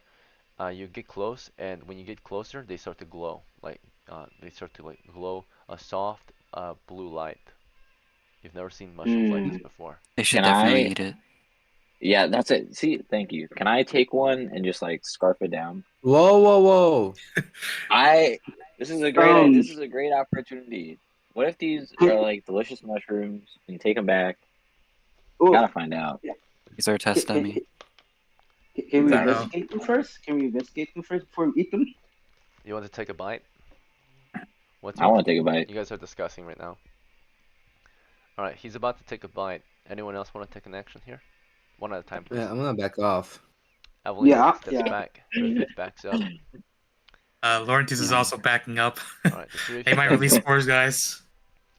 Okay, so it's just Levi and Aldith having a look here. Levi, you stay with Aldith then, keeping him company. Aldith, you pull a Uh. mushroom. Oh, sorry, go Sure. ahead, Levi. Interrupt you. Yeah. Yeah. Yeah. No. No. Go That's ahead. fine? I'll stay Okay. with you. Levi sticking with me. So Appreciate Aldith, you pull a mushroom off the wall. Okay, it's glowing now brightly. It's a bright blue glow. You want to take a bite? it. Yes. Alright, you bite it. Here's a saving throw versus spells. And pretty I much, save it. um, yeah, you ate the mushroom piece. It tastes pretty good. It tastes like normal Oh, mushrooms, just soft and raw, right, and bitter. And you're chewing it, and you swallow it, or it tastes, exactly like a normal mushroom, right? Just a large mushroom top that's glowing blue. It's a white mushroom that's glowing blue. Do you want to swallow? yeah. Okay, so you swallow, ingest this strange mushroom you've never seen before in your whole life. This is a magic mushroom, right? Uh, and when he swallows it, you can see, like when he opens his mouth, every like speck of the mushroom is glowing, and there's a soft glow coming from on his throat and then into his chest, and then you can't really see it from there because his clothes is on. But now it's like glowing through your body a little bit, right? Shining light through your body. Oh, Very faint. I'm like a lava lamp. Yes. And there's a glowing on your tongue now, and that's it. And on your mouth, right? Blue glow. Oh, Okay. okay. So where he This. goes, you guys can see, right? Just barely. Oh, Oh, okay. Let's go. yeah. Provides This is great. very dim lighting. The mushroom is still bright and provides light. It's shining a light Can of we 5 feet. 5 feet. can we Can we? use the mushroom as like a light source? You could. Yeah, we It's not can as collect bright it. as a torch though. The torch shines 10 feet. Oh, So it's like a oh, backup never light. mind. Can I You wanna? take the rest of the mushroom I bit with me? Like put it in my pack and just take it with me? Yeah, it's like you bit it and it's like slowly starting to fade, the lighting. Not very quickly though. It is getting a little dimmer though. You stuff it in your bag. Yeah. Okay. You got Awesome. one Let's go. bitten glowing mushroom. Okay. This was a great idea. Yep, totally great idea. I should buy every mushroom I see. Please don't. Okay. The rest of All you right, sorry. have I- observed okay. from the background, right? Nothing else occurs. How do you wish to continue? I want to grab some of those and take some of them with me. Okay. Griffiths wants to take some too. So How then, many? There's a total of Uh, sorry, there's only 2 large ones here, and there's 40 small ones. The small ones are very I'll tiny, take. they're babies, but the big ones are the ones like he Uh, picked off. The big ones are like as large as the top of the mushroom head is as large as a plate, like a normal plate. The baby ones are like okay. normal mushrooms you would eat normally, right? All right, then I think I'll take two large mushrooms and I'll keep some there so that way, I don't know, it might be useful. All right, you take 2 off. There's only 2 left, and the rest are babies. Let's see. Okay, Griffith, you got Right, 2 glowing guys. mushrooms. Alright. I guess we're gonna head up north now. Okay. They glow brightly where? when you rip them off the wall, right? Mhm. Okay. So we're exploring to the north now. Yep. Are we going on the up the eastern wall, or do you guys want Yeah. to go up the middle? Yeah. Up the east Okay. wall. We're gonna go the east one. Yeah. Go off Eastern Wall. Okay. Okay. All right. You're approaching the east wall at this point, and you're going north along it, past the column of stone to the west of you, and along the east wall at this point, exploring toward the north, carefully observing your surroundings still, carefully moving, carefully mapping. Right. As you're moving forward, Prodding. again, west of you is a column. North of you, the cavern continues. East of you is a wall. South of you is the way you came, where the mushrooms are. You are exploring toward the north right now. Prodding ahead, torches waving, weapons readied. Right. Alright, the next area you're approaching, you can see that you're approaching what appears to be, let's see,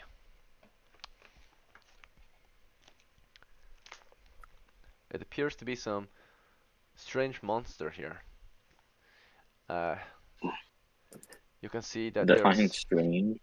yes, there's just weird, basically, weird small creature here. It's sleeping. There's just one at the moment in the light radius, right? It's at just right past the column, sleeping like toward the column pretty much. But a small, uh, wicked looking, hairless, scaly looking creature. It's sound Oh. asleep. You see it like to your direct left, which is west of you. Those in the very front. So this is just Levite and Evelina, right? You explore toward the north. Your torch is shining toward the north. You see one. You see many more to the north. Just their feet, right? They're all sleeping in this area. They're sound asleep. How big are they? They're very small creatures. They're like imps. They're about 3 Oh, feet okay. long. They look like Interesting. dogmen, like dogs if they were almost human shaped. Mm. And no fur either, Mm. right? Like How many of They them? look like demons, little demons. These things are 3 feet long or tall. Okay. How many of them? Oh, how Yeah, many how are many there? of them? You can only see a few of them right now. You see one next to you, and you see a few more ahead of you. If you move forward with your torch again, you might wake them up, but you might see more. So right now you're seeing the first few. How about uh, the torches stay? The thief goes ahead and tries to, Assassinate them. yep, I was basically. thinking that. So, yeah, it's There's true. a lot of them though, so maybe the magic users have a spell that can help. Yeah, They're already don't they have asleep sleep? though. Oh yeah, they are already asleep. All right. Hmm. Oh, we can stay back here and prepare to sleep them if they wake up, and then Levi can just run back if he wakes them up. Okay. Yeah, I How's that? can. Okay. All right, Levi, you If they approach do the wake up, first I can one, use my bow. the closest one. Right, you want to start with the closest one or the furthest one? Closest. Okay. Let's see if it's surprised. It is gonna be surprised. Usually the roll is 2 in 6 chance to be surprised. Here it's gonna be 2 in 6 chance to not be surprised for it because it's already sleeping. So if I roll a Okay. 1 or a 2, it wakes up. All right, it's 3. It stays asleep, and you can't be surprised naturally because you're just walking toward it carefully. So you carefully walk to the first one, who's sleeping closest to your position. It's a 3 foot long, small man. He's just kind of curled up in a ball. His two hands, clawed hands under his face, just resting peacefully. Right, a little demon resting. Peacefully. Yes. You want to kill him? He's a monster. Yes. Okay. Kill it. How do you want to kill it? You I want was to gonna hold say, it? don't. Nah. You want to hold its mouth down or hold its head down as you drive your knife through its throat or something? I Describe how thought I you Just only kill it. had arrows. You want to kill it in a way that's quiet, right? So how would you want to kill it?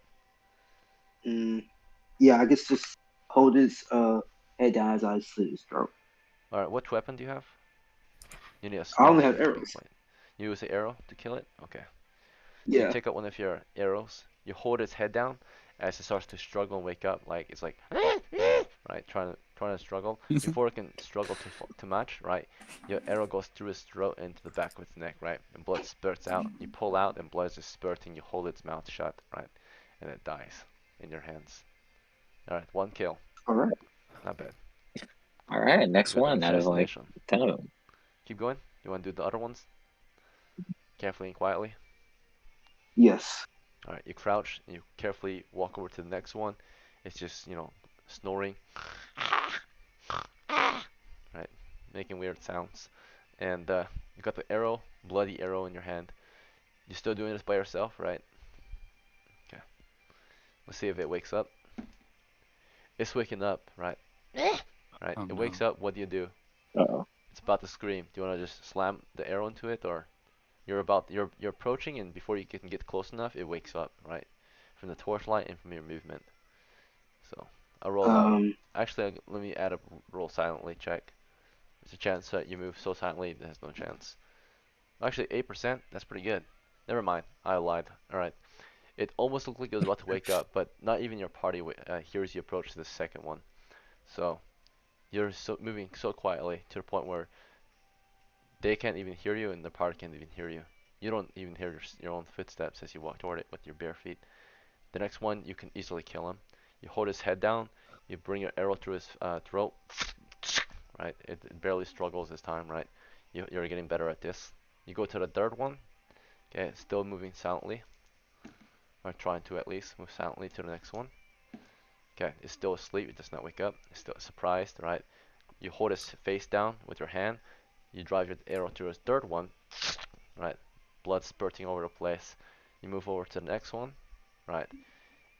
at this point, this is the last one that you can see. There's more of them. You can hear them, but you can't see them until the men behind you step forward and light the next few, right? They're waking up, or he just can't. Huh? Like he can hear them like sleeping. Yeah, you can Not hear wake, them. right? You can hear them sleeping. Okay. Okay. Okay. Alright, we're gonna wait when he kills this Kills this one, last and we're one, yeah, gonna move a bit. that you can see. All right, it don't wake up either. So you go to the last one you can see, right? You hold it down again, same thing. Arrow through the throat. He wakes up, right? Struggling, eyes wide, eyes like busting open, right? He's like scared for his life, right? The demon, right? Right, he's like foaming at the mouth. And you hold him down as he's shaking and having a seizure, right? While your arrow's going in and out of his throat. Okay. You're very Quite good at this spectacular. for. All right, 4 kills now. First blood. You're really I guess good at I'm. this for. I don't know. Did you just Alright, do this a while we're ago? gonna All right. move ahead a bit, so to where our torchlight can reach some more, like just a little bit, like more sleeping ones, Okay, 4, so 5. he can see more too. At least I'm good at killing. And 4 of them's pretty good Yeah. so far.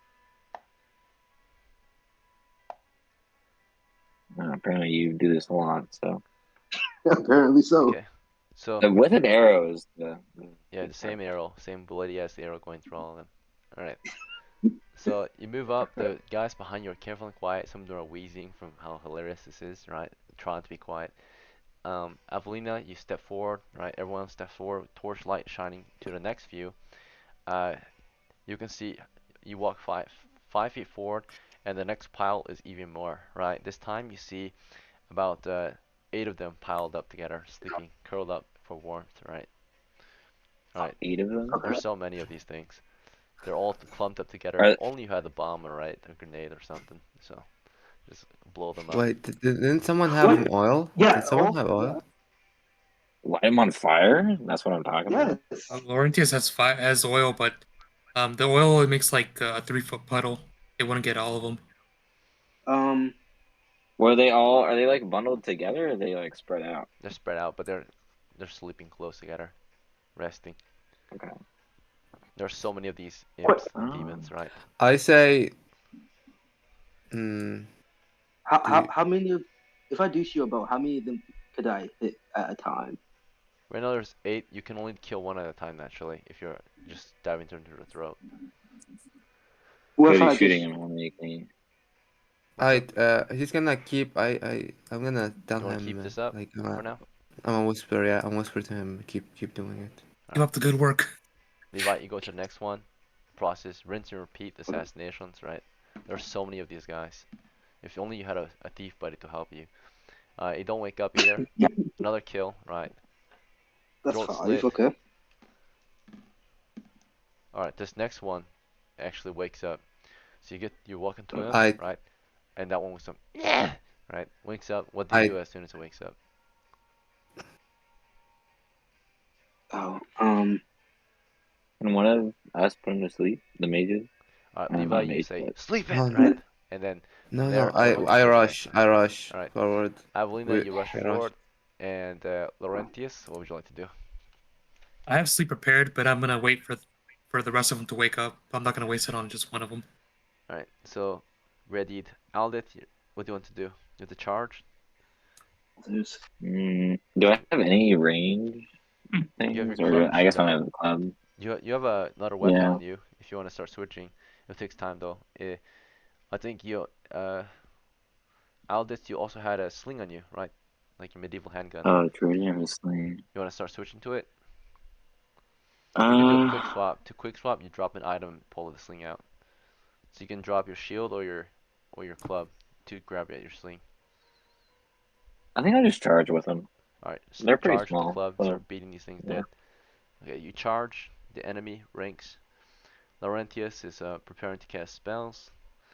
And Griffith, do you want to charge with your spear and torch, or do you want to stay back? I'm gonna stay back and hold guard. Alright, you hold the line back over here. Uh, let's see. And then, Levi, do you want to keep stabbing throats with your arrow? Yep. Okay, so the one that just woke up as you walk toward him, he like wakes up and screams, right, at the sight of, to him a demon, right, a monster hunter. So it screams at you, this hulking thief with a bloody ass arrow and a bunch of his friends dead behind you, right? And you're about to rip him to shreds with your arrow, right? Or you We're step the good forward, try to guys. pin him to the ground and drive your arrow through his chest, but he struggles, right? This one, as you walk toward him, he picks up a weapon near him. You know what he picks up? He picks up a club, a spike club. He grabs it, and as he's grabbing it, though, you step on him, and all your weight is on him, right? You pin him to the ground, hold his face down, and drive your arrow through his throat while he was busy picking up his club.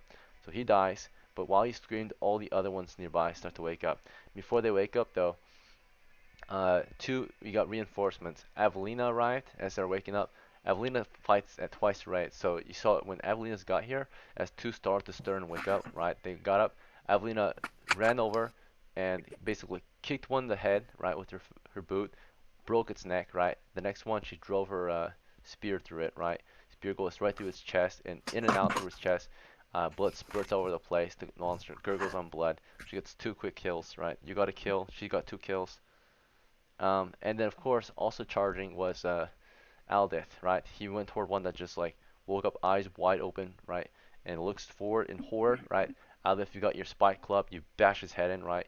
The baseball bat or the club, right, splits the head open, right? Yeah. Or the skull caves in, right? You got to kill. Okay, Yeah. smash his face in. All right, and that's within seconds, right? So that's first round surprise. In the next round, those around them just woke up and are now reaching for their weapons. While they're reaching for their weapons, the torch is shining over all of these monsters. Total count, there's a cluster of a total of 25. That's including the dead ones. 25? So yeah, 25. one, Oh two, god. three, four, Okay, five, including that six, one. 7, 8, 9. 9 out of 25 are dead. So there's 16 left. Okay, so there's 16 clustered in this area of the cave, right? Just all sleeping and spread out in the area. With your torchlight, you see all 16, and your men advance. And in the background, there's a spellcaster, right? It can be Avalene or Laurentius and Griffith. You both can cast sleep at the same time if you want, and take out this group. Do you guys want Yeah, to do that for your next action? That's a good idea. I'm casting sleep now. All right, Laurentius I thought casts it was sleep. always you. Okay. I'm like, But oh shit. well, wait, As before they Laurentius casts cast, can sleep, I? you go ahead. Oh, well, this is just an idea. We don't have this. I just thought of this. We have the oil still. If we really wanted to, we could pour the oil down, pour the oil down. We come back and then just set it on fire and let them burn to death. And whoever just makes it alive, kill anyway. But we can. So, Don't. I don't know.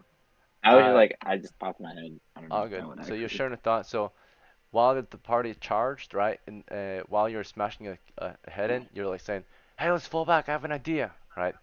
And if you guys want to act on this idea or discuss it, you guys have to fall back, right? Otherwise, the monsters will not.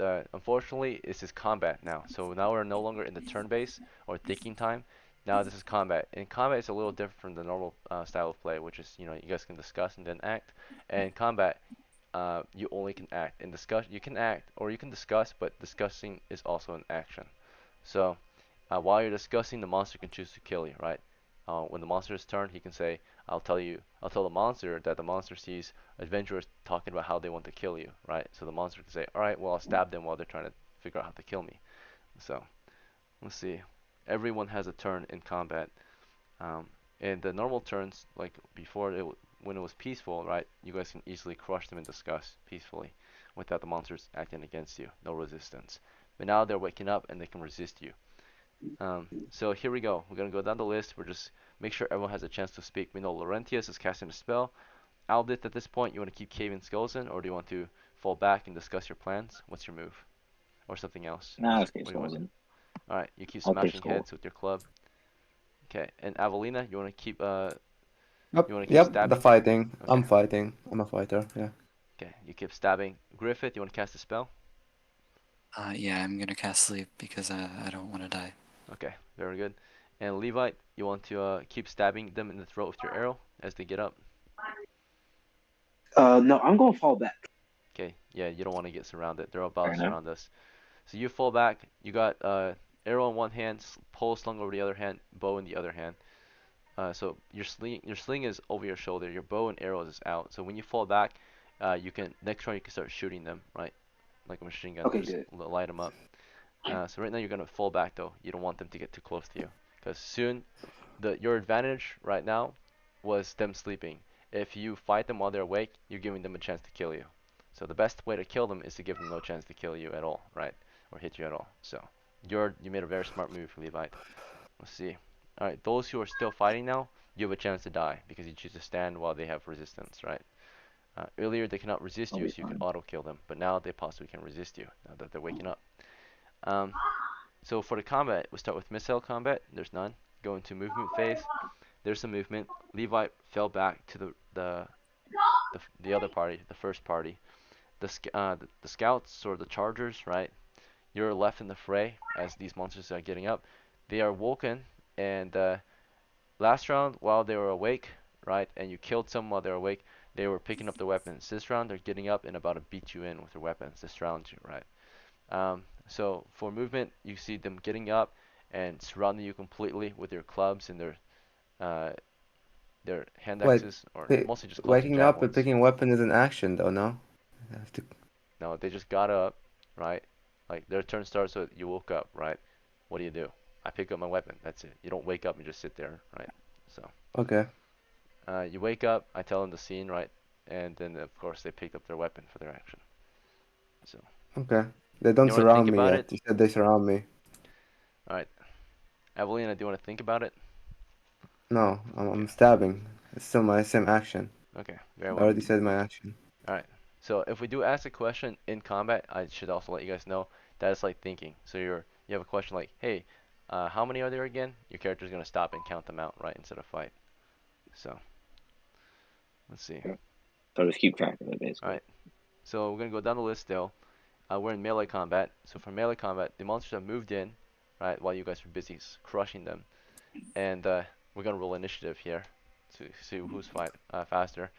Avelina and Aldith, you guys stayed behind the fight. Do you guys fight together as one formation? If you do that, then we roll party initiative, and if you guys win, you fight together at the same time. If you lose, you fight later together. So you fight Yeah, together we or fight separately? Um, together. Okay. We stick yeah. together. The party initiative is 2, monster initiative is 1. Party wins. Before the monsters can even take an action, your spear goes through 2 of them possibly as they're getting up. So they're getting up right now. They're moving toward you, Just and 14 you're left. spearing at them. Hit, hit, damage, kill, Separate ones. kill. All right, 2 Yep. kills. Yeah, okay, take Okay, what's 14 14. left. So as they get up and step forward, your spear goes through 2 really quick, like in and out, right? They're 2 separate monsters, right? And they crash to the ground with open chest wounds, open face wounds, blood spurting out from the holes you made with your spear in their faces or in their chest.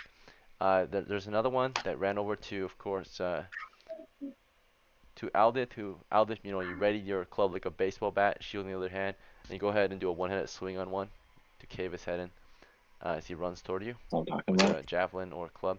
Here's your attack with your own club. 18 hits. Your damage is later you can get D6, I believe. a metal baseball bat, which is called the mace. So that one's even deadlier. Let's see. All right, 3 damage. Okay. All right, so you cave his head in for 3 damage. What's your strength, Aldith? Um, 12 normal strength. 12. Okay, so no bonus or penalty. The monster is dead, right? He ran toward you, smacked his head in, right? Crushed inward. He's dead. So that's There's 13. 13 left. If we get half them killed, there's a morale check. So we need one more kill before there's a morale check. All right. Uh, I don't know about and now they're closing in to attack you guys. Okay. So they close in and surround you. There's a total of about 13 of them. Okay. So you guys are together side by side. So therefore, they can't really completely surround you. One of your flanks, at least, is your brother instead, right? So in that case, given the formation, if we have 2 brothers here, and they're small creatures, so uh, they probably can completely surround you anyway. Let's see. We got all of them moving toward you to attack. Uh, we already took out 2 of them, so that clears 2, but there's 13, so 1, 2. Shouldn't sleep be going off first, I feel like, because they're already getting ready to cast it. What? He didn't cast it last round. He has to do nothing but cast it. He's casting it this round. Alright, you Oh, lose okay. your action by questioning whether why sleep is not happening yet. Like I said, if we ask a question during combat, it slows combat down and you lose your action instead. So, okay. You'll lose your action next round. Let's see. Because you That's attack fine. I this don't round. think I'm gonna last next round. Okay, so here they come. There's 13 of them around you guys. They all have one attack, and we'll do. Let's see. 1, 2, 3, 4, 5, 5. 1, 2, 3, 4, 5, 5. Okay. 1, 2, 3, 4, 5. Yeah, 5. So pretty much in this spacing as they close in, about 5 of them can touch you guys at a time, right? So that's pretty much all they can do here. As they close in this cave area. Your backs are not to a wall, so they do attack you from the back too as they run around, surround you. Actually, yeah, they do have enough movement to do that. So let's see. We are in the cave. We're surrounded. 5 attacks in each of our guys. There would be more if you guys are spread out, right? They would be able to affect another flank of yours. All right, here we go. First 5 attacks are against. Let's see. Will be against Aldith. Okay, let's see if Aldith survives. 18 hit. Aldith took 1 hit so far for 3 damage. How many hit points does Aldith have? 5. 5. You're still alive. The average man would be killed from this. One of the monsters ran up to you and beat you with 3 hits of damage, right? So it ran up to you, slammed its Mm. spike through your leg. Let's see. You're at 2 of 5 hit points, Aldith. Alright, next attack against you is a hit. The damage is 4 damage. So as you get your cave smashed, as you get your leg smashed in, then another one comes in and slams or thrusts a javelin through your gut. Let's Oh, see if it's a killing blow. Let me see if it's a killing blow. You get a saving throw versus death. Alright. And you have your first old school death. So in old school D&D, we die a lot. We learn from it, but hopefully your party will give you a share of the treasure at the end of this. Unfortunately, you're the first casualty of the adventure, Aldith. You ran into the oh boy. combat, live by the sword, die by the sword, and your main role is to use your faith, but you chose to fight today. You chose to live by the club and die by the I did club. not think they were. I didn't think they were gonna kill me. Yeah, I sadly, thought they were Aldith. small, so I figured. Yeah, you killed a bunch of them, but then of Okay. course they surround you and overwhelm you. Numbers matter, so you get surrounded, and while you're busy caving one skull in, the other ones cave your leg in, stab you in the gut, and rip you to shreds. Right? You get another few holes in you. Right? As those 2 hit you, the other 2 that are able to try to hit you, or 3, get a few more jabs in you. Right? Another javelin goes through your shoulder into your collar. Right? Another club slams through your face, splitting your face open. Another monster rams a javelin through your stomach, spilling your guts, right? Pulls it out and your intestines come spilling, right? Blood spurts all over the place. It's a gruesome death. Aldith is killed, our first casualty. For the remainder of the game, you may see how it ends if you want. Otherwise, I want to thank you for playing for your first time. And until next time, Thank brother, you. uh, Yeah. you're old school tough, right? For dying, right? So, uh, At least I tried. yes. Good job. Thanks for playing, August. I hope to see you at the next game. Otherwise, Yeah. yeah, take care and take it easy. The rest of you, the game must continue, right? Just because one casualty is happening doesn't mean it's the end. Your morale is based on your real morale in real life, right? So if you give up the playing, then your character breaks morale. The monsters also have morale, but it's based on the dice and the situation.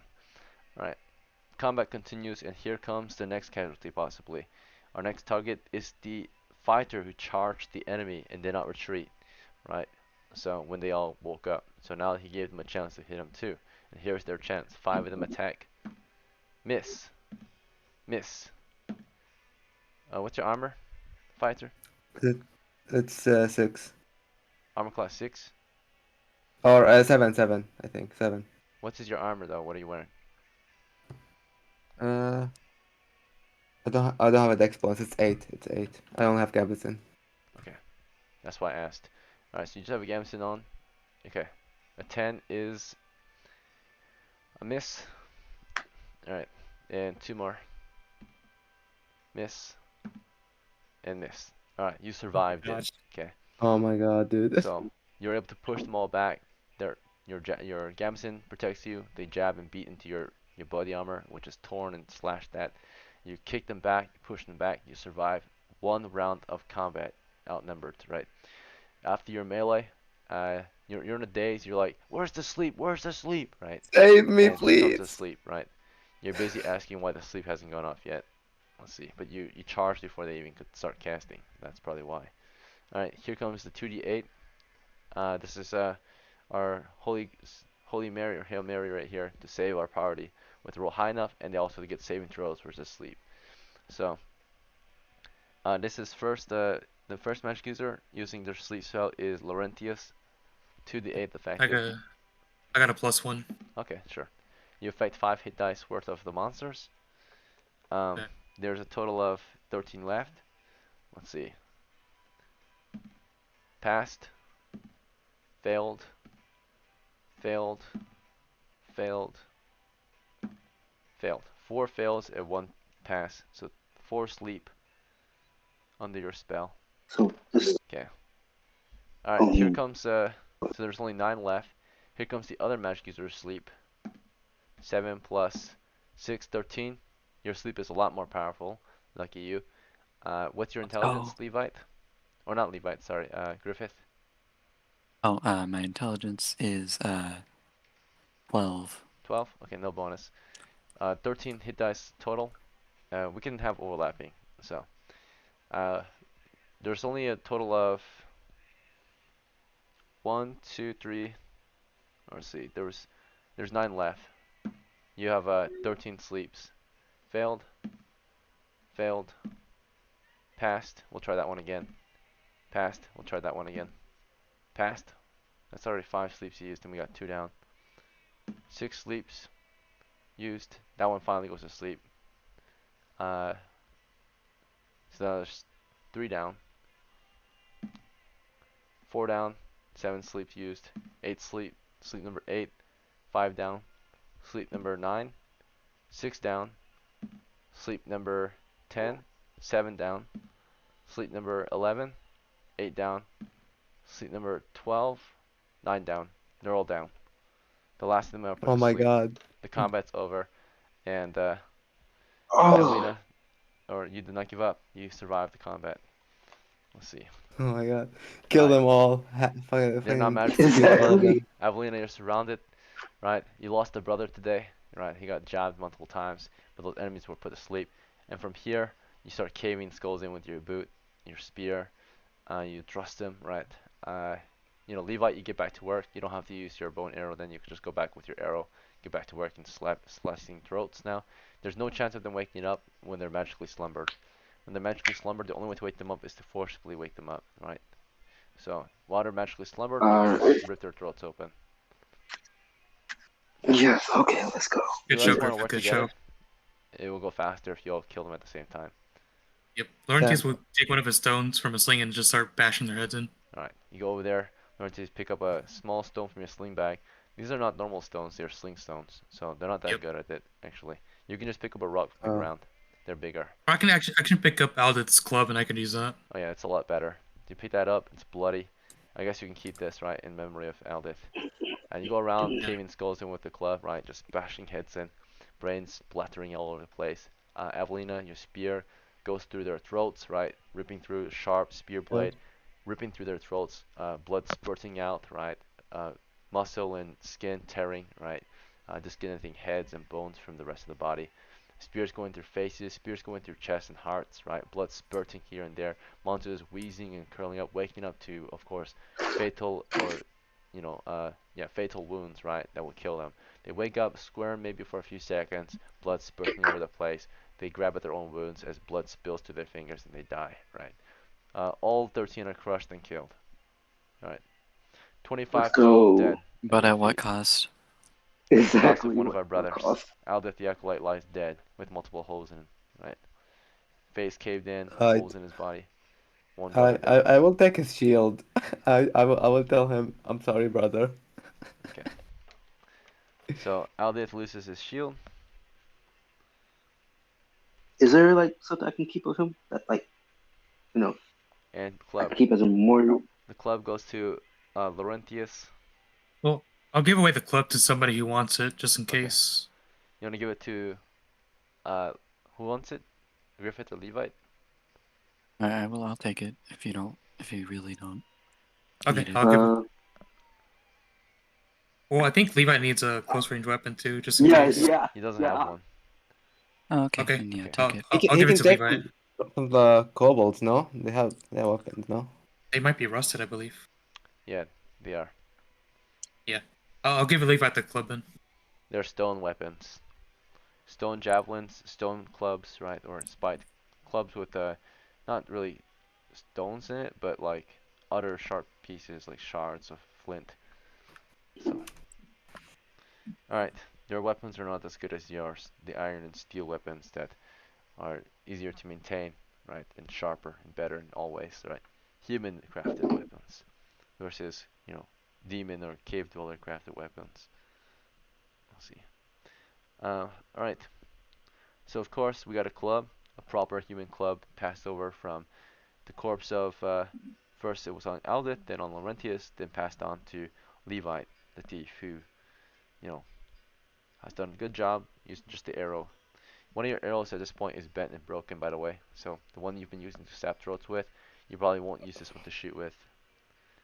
We'll call this Alright, the so I have your 19 arrows. yeah. You have 19 arrows that are usable. One arrow you're probably just gonna discard by the time you're done with this. It'll be dull. It'll be blunt. Right? Use the same arrow over and over, going through multiple corpses, right? Or at the time they weren't corpses, multiple throats. So it is definitely dull or blunt now or bent. Hey, um, we killed all of them, right? and let's see, Avelina, you took the shield. Yep. All right, his old shield is yours now. All right. Do you want to spend more time looting Aldith? Time is passing as you loot. No. I'm just gonna No, spend we're more just time crying. I'm gonna spend more time crying over it. Okay. We It's gotta turn we gotta two find right the now. families. All Gotta right. find Levi's Yeah. family. Yeah. I almost forgot about them. Okay. So as you're thinking about moving on, in the middle of looting, right? This is when like Evelina was picking up the shield and slinging it over her shoulder. We are approached by more monsters in the dungeon. These came from the west. Let's see. Their distance, you can hear them approaching from 70 feet. So at 70 feet, you hear monsters approaching. Oh shit, Actually, let's see guys! if We this gotta counts. run. We don't have any more sleeps left. Yeah. Okay, We're actually, I out. don't our know party why we was thought it was a surprised. good So idea they're to go actually in already here in the here. first place. So they entered Oh our wow. torchlight. They're already here. Let me roll to see what kind of monster it is. Why- Okay. So you guys were busy looting and they crashed into your, or they snuck up to your party when we were busy with our victory. Greed is really a theme Fuck. in this Okay. campaign here. Yeah, Old School D&D is all Yeah. about treasure and killing. So, all right, these monsters, they appear to be just three monsters, or not three, but let me roll to see. Oh, okay, perfect. There's three of them. Yeah, Oh. they are horrifying monsters Okay. that came at you with the smell of death, perhaps while you were busy looting your dead. Three grotesque, animalistic undead have approached from the west, right? Oh no. So, No, not dead. they are Get rushing our them out of position. here. Our Cleric. cleric is dead though; he cannot turn them. So Oh as they shit. close in, right from the shadows, they were dead silent and quiet until they attacked, right? While you guys were busy looting, um, we saw that they closed in. There's only three, so only three of you get attacked. One ran to Evelina, who was picking up a shield. One ran to Griffith, who was busy taking a, what was it? Well, you didn't take anything, so you're fine. They actually went for, I was they go for the crying. distracted characters. Griffith was like crying a little bit over the dead cleric.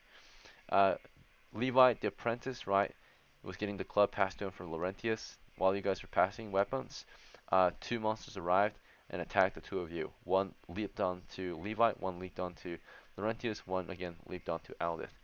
As they leap on our party members, here's their attacks. So they surprised us, we were surprised. Here's the attacks against Aldith. Hit. First one to hit you, Oh, this is dead. slashed you with the claw. Oh, this is dead. Or not Aldith, sorry. Avelina, sorry. Avelina, the one who picked up the shield. It was a nat 20, so the damage is 2 damage. How many hit points do you got? 1 hit point. Okay, 1 of 3 hit points left. You survived the hit. Here's the saving throw versus paralysis. These things are spirits. You're approached by evil spirits. Maybe the ones that took the families, right? Not certain. But they're dead quiet, and they did say that whatever took your family was dead quiet in the night. So there's 3 of them here that approached, and 1 claws at you. You survive the horde. You're not paralyzed yet. Here's the second attack. It attacks really fast. Missed, and final attack. Or actually, that's a 9 plus 1, I think. Should be a miss, but let me double check. It's a +1, Yeah, yeah. so 10. You have an arm class of 8, so it missed by 1 point. Last attack is a bite. Alright, that's a hit. The damage is 3 damage. I die. Okay, same I throw die. versus Oh death. no. You fail, right? So, busy picking up a No. shield, right? You're like in the middle of picking up a shield. The monsters, right, in their situation, just like you guys, can surprise the kobolds, right? These monsters surprise the adventurers who are busy looting, right? So, They're undead. We can't hear yeah, you them. cannot hear them. It's slammed into you, right? The only thing you can do is be on guard and watch for them, right? You will be able to see them if you're looking the right direction, but you're picking up a shield. Alright, it took you down to the ground, you know, clawed at you once, you pushed 1 claw away, and then it shoved its teeth through your throat, right? And like the ones you killed, you also lose your throat. It pulls your throat open, right? Blood spurts everywhere. Avelina, the veteran, is ripped apart and killed. So, in the second casualty of the adventure, No. Avelina dies. Okay. The next members We of the need to Okay. attack leave. is, you know, We need to in leave. the meantime, Levite and Griffith are trading weapons, right? Levite's like, here, take this, right? Passing the club over, right? It's very quiet, dead quiet, and then suddenly attacked. Boom, right? 2 spirits appeared. 1 jumped on Griffith. Here's Griffith. Or not Griffith, sorry. It was Levite and Laurentius, yeah. My bad, I mixed it up. So Levite and Laurentius is 2 of you conversing as Griffith. And you saw these guys coming. I'll say you were crying a little bit, but you had the torch in hand. And I would say, Griffith, you actually were able to attack at one of them before they closed in with your spear. So here's Griffith's attack. You were next to these guys because you wanted the club too. Alright, and you got a hit. You do keep 1 at bay, and you cost it 4 damage. Let me see if it's a kill. 3 hit points. Let's see. 10 hit points total. You wounded 1. You definitely wound 1. Let's see. So you jabbed 1 in the face, right? Or like you jabbed at him, got through his like shoulder. You did a total of 3 damage to it. Or no, 4 damage to it, yeah. Okay, so not bad, not bad. Okay. Okay. So you did a Okay. pretty good hit in it. Yeah. It's not dead yet though. You're holding it back at the end of your spear. The other one got past though. It ran for, I'll do random between Levite and Laurentius. Okay. Uh, Levite, odds or evens? Evens. Okay, if I roll even, it attacks you. It attacks at Laurentius. Laurentius was passing. She just got done, or he just got done passing you the club. The monster slammed into him with a claw. Missed. Hit with a second claw. Dealing 2 damage, enough to kill the average man. Laurentius, how many hit points you got? I got 3. You're at 1 of 3. Same throw for paralysis. What's your paralysis save? It's 13. Okay, what's your wisdom? Yeah. +0. Alright, when Laurentius is slashed again, that one hit him and he fell to 1 of 3 hit points. On the ground, frozen in horror, he just collapsed on his side, right? The monster stops attacking him at that moment. It looks toward you, Levi, and does a bite at you. Missed, right? You just, as it snaps its teeth at you, kick him away. Alright, Yes. so back to the start of the round. Now you all can take an action. For the remainder of the adventure, you lost, so you can, as per usual, right? Yeah, that's fine. Thanks for playing, and until next time, right? That's fine. I'm There's 3 already guys used to left. this. Let's see. So Laurentius, at this point, do you want a dead sprint out of here or something else? Paralyzed. Oh yeah, you're paralyzed, my bad. Okay, so you're just frozen on the ground. Griffith, you know, your brother's on the ground. You managed to poke one I away. think it's. I want to try and get out of here. Okay, which way do you Again. run? The monsters to your west, the walls to your east, a column, and the side passages to your south. North is the cave. Which way? It would have to be north. Through the cave. Okay. So you're gonna run Yes. north. Okay. And as you're running toward the north, Levite, um, or not Levite, Griffith. Levite, your action is you kicked one away from you. It's really close though. You got a bow and pole in hand. Do you want to run too? Yes. Which way? The torchlight is going toward the I'm going. north, so you want to follow Griffith north? Yes, I'm going to follow Griffin. Okay. Wait, what if I'm not going the right way? Okay. Then You two he's stay gonna get together lost. as Laurentius is left behind, paralyzed. The monsters chase you. There's a total of 3 of them, right? The one killed Aldith, or Avelina, I mean. And the 3 start to pursue you. I'm going to check your guys' rate of movement, see if you can outrun them. Let's see. Their rate of movement is 30 feet per round. Based on your characters, Griffith, you got 5, 6, 7, 8, 9, 14, 19, 20, 21, 26, 29 pounds on you. You are a light footman, you run 30 feet, so you're running the same rate as them, so you can possibly get away. As for Levite, you got 5, 8, 10, 15, 20, 25, 26, let's see, 36, 43. Alright, the only way you're gonna get away, Levite, you got a lot of supplies, your torches, is you have to drop your backpack as you're running. You have to drop it, like pull it off of you. Yeah. But the only way to do that is you have a bow and pole in hand. So to drop your backpack fully, you have to drop both the bow and the pole to the floor, and then pull off your or the pole is actually still on you because you were holding an arrow and a bow, right? So your pole's still with you. You don't have to drop that if you don't want to, but you do have to drop the bow, the arrow, and the whole backpack full of supplies to run away with your life. That's fine. It's a big sacrifice, Yeah, but that's it's better fine. than dying, right? So you're running toward the north with your friend, dropping pack, and just dead sprinting with him through the cave. So now you're running through the cave together, right? Trying to get away from these monsters that are chasing you. There's undead right behind us. And we are going toward the north. And it appears that to the north, let's see.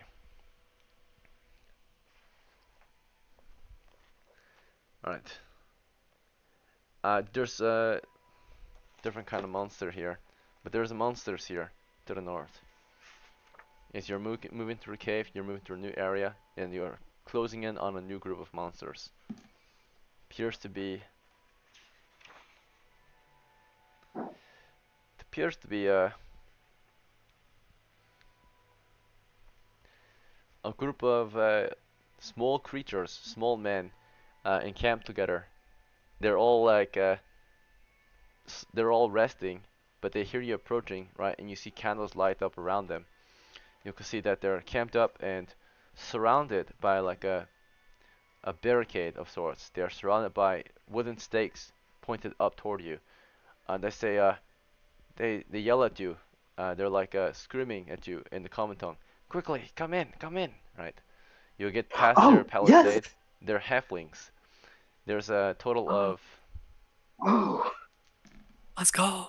there's 11 of let's them. go. Okay, so they say, come in, right? They have a large kind of barricade in this 10-foot area made of just wooden spikes, right? So like a spike wall defending, and then they raise their spears toward the undead together, all of them.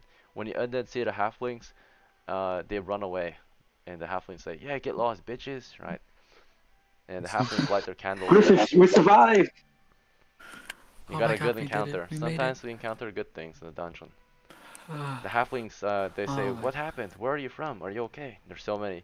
They're very small people. They're about 2 feet to 3 feet tall. They're a bunch of halfling men hunting monsters down. Would it be possible to save our friend? Oh, you lost your friends too. These monsters, they raided our village in the hills. We live in these hills north of your human village, and they came to our village at night and stole a lot of our people and animals. Eat them. We're here to take them back. Welcome to our small army. They're furry-footed demi-humans who welcome you to our small encampment in the cave. This is one of our checkpoints. We are resting at the time being. We heard your guys' party fighting to the south, but we had orders to hold this position. We cannot help you, sadly. Okay. Do you have brothers over there? Any survivors? We can go help you get them. We can send a small team with you, but we do not know where you guys are from. So, but we're willing to help you. You're our neighbors. Griffiths, what do you think? I think we should actually like start introducing ourselves, because we just met them. So. Oh yeah, true. I'm the captain So of these great small men. But I heard that you have perhaps lost a battle against those monsters. We are at war with those things that you destroyed to the north. It seems that you have won a great battle or the south. You won a great battle to the south. We are willing to help you escape this place if you want, but we still have many battles to fight in this nasty cave.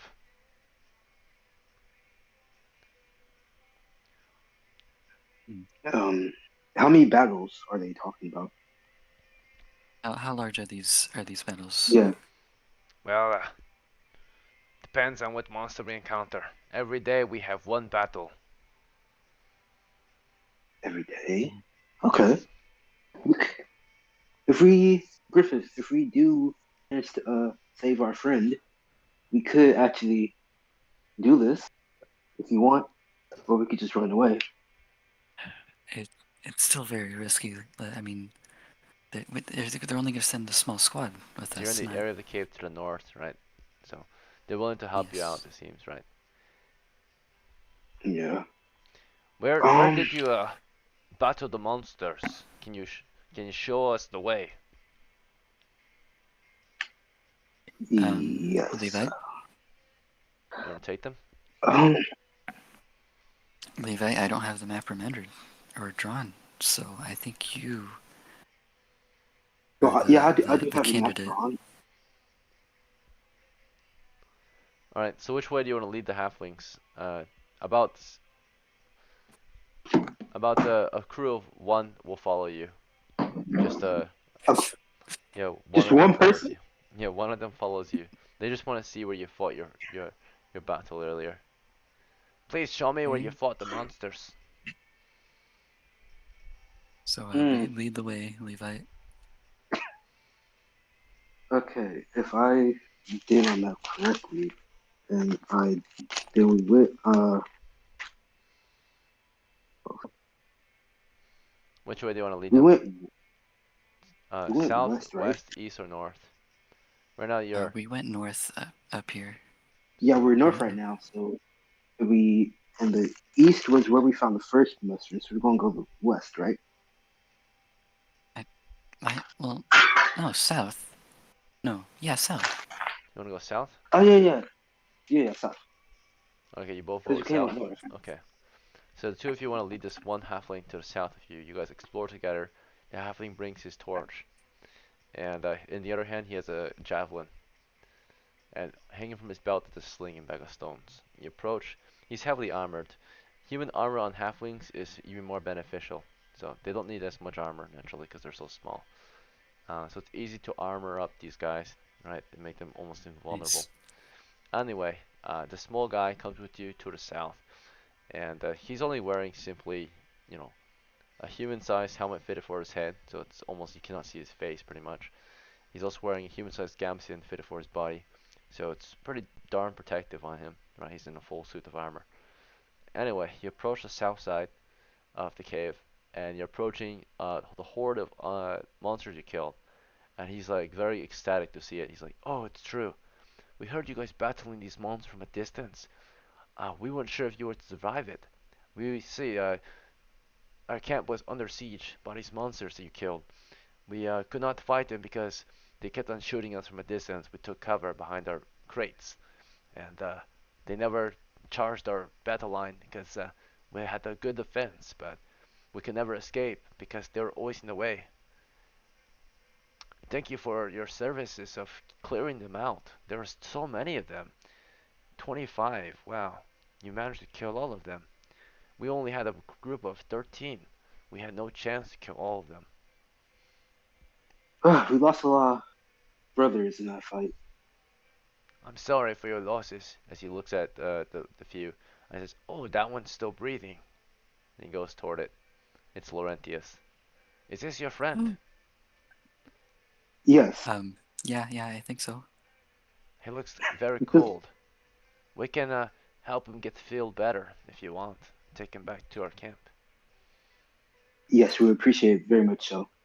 Okay, well, I can't actually carry him. I'm too small. I only weigh about 60 pounds. Can Oh you shit. drag him back Okay. to our camp? Yes. Come I'll on, do let's be more humane. We don't have to drag him. it. Please carry your friend to our Could you camp. carry him? Oh yeah. I can drag him since I don't carry a So pole. together you guys can carry him if you know, right? Yeah.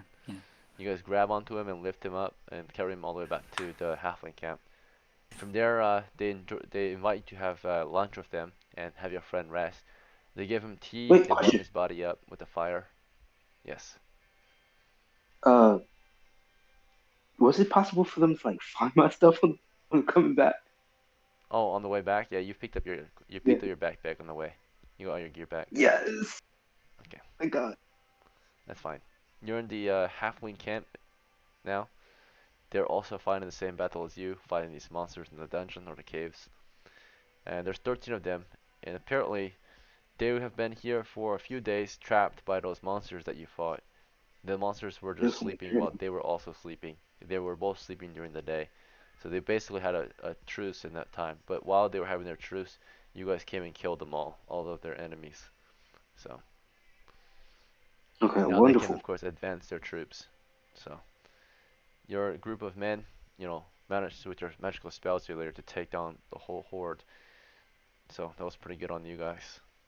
Alright, the halflings are grateful, and in return they helped you by saving you from those undead. But moving forward, they're willing to strike a bargain, a deal. They want to help you if you can help them. They're willing to help you either escape the dungeon with your friend to get your friend to safety, so you guys can survive the delve, but they would ask that maybe they can have half of the bounty from the kobolds that you guys killed. They'll take half the heads and help you take the other half. So they'll keep 12 Uh, heads and you can keep 13 That's heads in exchange. can we that's negotiate for a little bit less than half? Maybe like 45. yes. Negotiate. So yeah, they are taking less than half. So there's 25. You'll get 13 heads. They'll take 12. Can we get that lower? Yeah, can we make it 10? You guys say no. You guys should get 10. Right? Let's see how they react. All right. They kind of nod and say, okay, 10. 10 is fine. You keep Okay. 15. We'll take 10. Yes. But let's Yes. Okay. work Perfect. together, right? Follow us. And their band of halflings, 13 plus the two of you, leaving Laurentius behind to rest. Actually, only half of them go with you. 6 of them go with you, 7 stay. So 6 of them go with you to go cut heads off. And then once you guys finish cutting heads, they pile 15 heads for you to keep, and they keep the other 10. This is each head is 5 pounds, so it's 75 pounds of heads you have to figure out how to carry. And there's only 2 of you, so they leave those heads for I you, have and they 6 say, strength. "Come back to our camp when you're ready to pick up your friend." Right? Oh, okay. They We go didn't think north, about back this. to their camp. By the time they're back at the camp, Laurentius, it's been 30 minutes, and that's when you actually finally warmed up. With their Oh campfire my and all god. their help, your friends are not here when you finally warm up. But there's Thought I was you're dead. surrounded by 7 halflings. Okay. Alright, what do you want to do with them? Um, They see you woke up, they're like, "Oh, you're awake." I'm gonna thank them for their help, and I'm telling them I want to go help out my friends south. Alright, yeah, your friends are to the south, cutting off heads. Good luck. Alright, you want to go south, Laurentius? have no torchlight. I've got nothing. Oh, okay. They will give you a torch for free. Here, take Oh, this for one. reals? Okay. Man, halflings are the I'm best. not saying this out loud. I don't trust them. I'll take the torchlight either way, and I'll head south to find my group. Okay. You go south. They nod. They can see that you're a bit hesitant. When you Yeah. take the torch, you're like, "Oh, for reals?" Right? And say, "Yeah, take it." Right. Well, I'll give him a trade. I'll give him my oil flask. Oh no, Okay. actually, I don't have an oil flask. Shit. You're Yeah. Laurentius. Right. I You have say nothing. you would give them something if you had something to give, but I've got a sling. Do they need a sling? Do they need they weapons? shake their heads. They all are well equipped halflings. Well Okay. equipped Well, for I war. thank you for the help. Right. They Perhaps I'll would meet say them something again on else. the battlefield on their side. They nod, and they All hope right. that you will do well to recover. Okay. On your way back, you encounter the next 6 of them. They're like, "Oh, you're awake! You're awake! He's awake! He's awake!" Right. So 6 of them carrying the heads of your battle from earlier. Uh, Yep. To explain, one of them says, "We make a bargain with your friends. We help them get the heads, and they offer to give us 10 of your heads. They're that way." They point to the south. That Have a sounds good fair day. enough for my life. Right. I wish them well. I'll continue south. All right. Their band of halflings continue to the north, and you continue south to your party, who is figuring out how to carry all these heads. You find your party, or two. The 3 of you are together again. Hey guys. What the hell You're are you awake doing? finally. Why are you here? Go back to sleep. Me? I'm not paralyzed anymore. I thought I was dead. Thought I was a dead man. Yes, and you should not be out here. It's We pretty dangerous. we gotta get Well, home. Yeah, well, yeah, stop. I agree. Well, first I you need to clear the head. if I don't have anything to carry. I remember I think Evelina had a pack. We can use that to carry some heads. All But right. I don't know if we want to stay here with those ghouls again. They might attack us. Uh, I can drop some of my stuff and just carry some heads. Okay. I guess one of us can be on lookout, and then the other two can work on getting the heads off, and we should leave as soon as Yeah, possible. as I'm soon a as head possible. cutting person, so I think I'll just keep lookout. Okay. Okay, okay, sounds like I'm doing a lot of work. I guess Laurentius and Levite will work on getting some heads off and bagging them up in Evelina's bag, and Griffith will be lookout. Okay, so Griffith and his lookout. Laurentius bags some heads. How many? What kind of bag do you have, Laurentius? Just I picked up the bag off of oh, Evelina's body. Evelina's body. Okay. I don't know what she had. I think she had a regular pack. She has a normal bag with a crowbar inside. Okay. You want to leave the crowbar out? Yeah, Yeah, right. for now, yeah. Okay, you take the bag, I have a crowbar too, so and then you can take the bag carries 40 pounds, so you can take 8 heads out of the 15 with the one Okay. bag. okay. I guess we can carry some heads in our hands too. Wait, who else wanted to loot? You took 8, and then who else could Uh, loot? it's also me, so I'll take some of my stuff out of my backpack. Levite. Okay, so Levite. In your backpack, you have only your torches, which is about 4 torches in there. So that's about 3 times 4, 12 pounds, 10 bucks up to 13 pounds. Your rope is on your body. Your crowbar's in your backpack too. So it's you can hang your crowbar on your belt. You take it out, hang it on your belt, and then Okay. the rest of your bag only has about your tinderbox and your torches. So that's 13 pounds. So you basically about 15. You can carry 45 pounds of heads, which is enough space to carry the last of the heads. So you fill your Oh, let's backpack full go. of heads. Alright. Bloody heads are in the backpack now. Your hands are covered in blood. Okay. All right. Whatever. All right, let's get out of here, guys. We'll head south along the east wall. Okay. So Yeah. We don't know if there's traps in the middle or not, so I think it's best to just go through what we've gone through. If that's Yeah. okay with you guys. Yeah. Yeah. Perfect. We Yeah. already know Yeah. the blue mushrooms. South along the Yep. east wall, you can see the mushrooms up ahead. They're glowing still. They're Okay, we'll faded, go. but yeah. There's just baby All right, mushrooms well, there.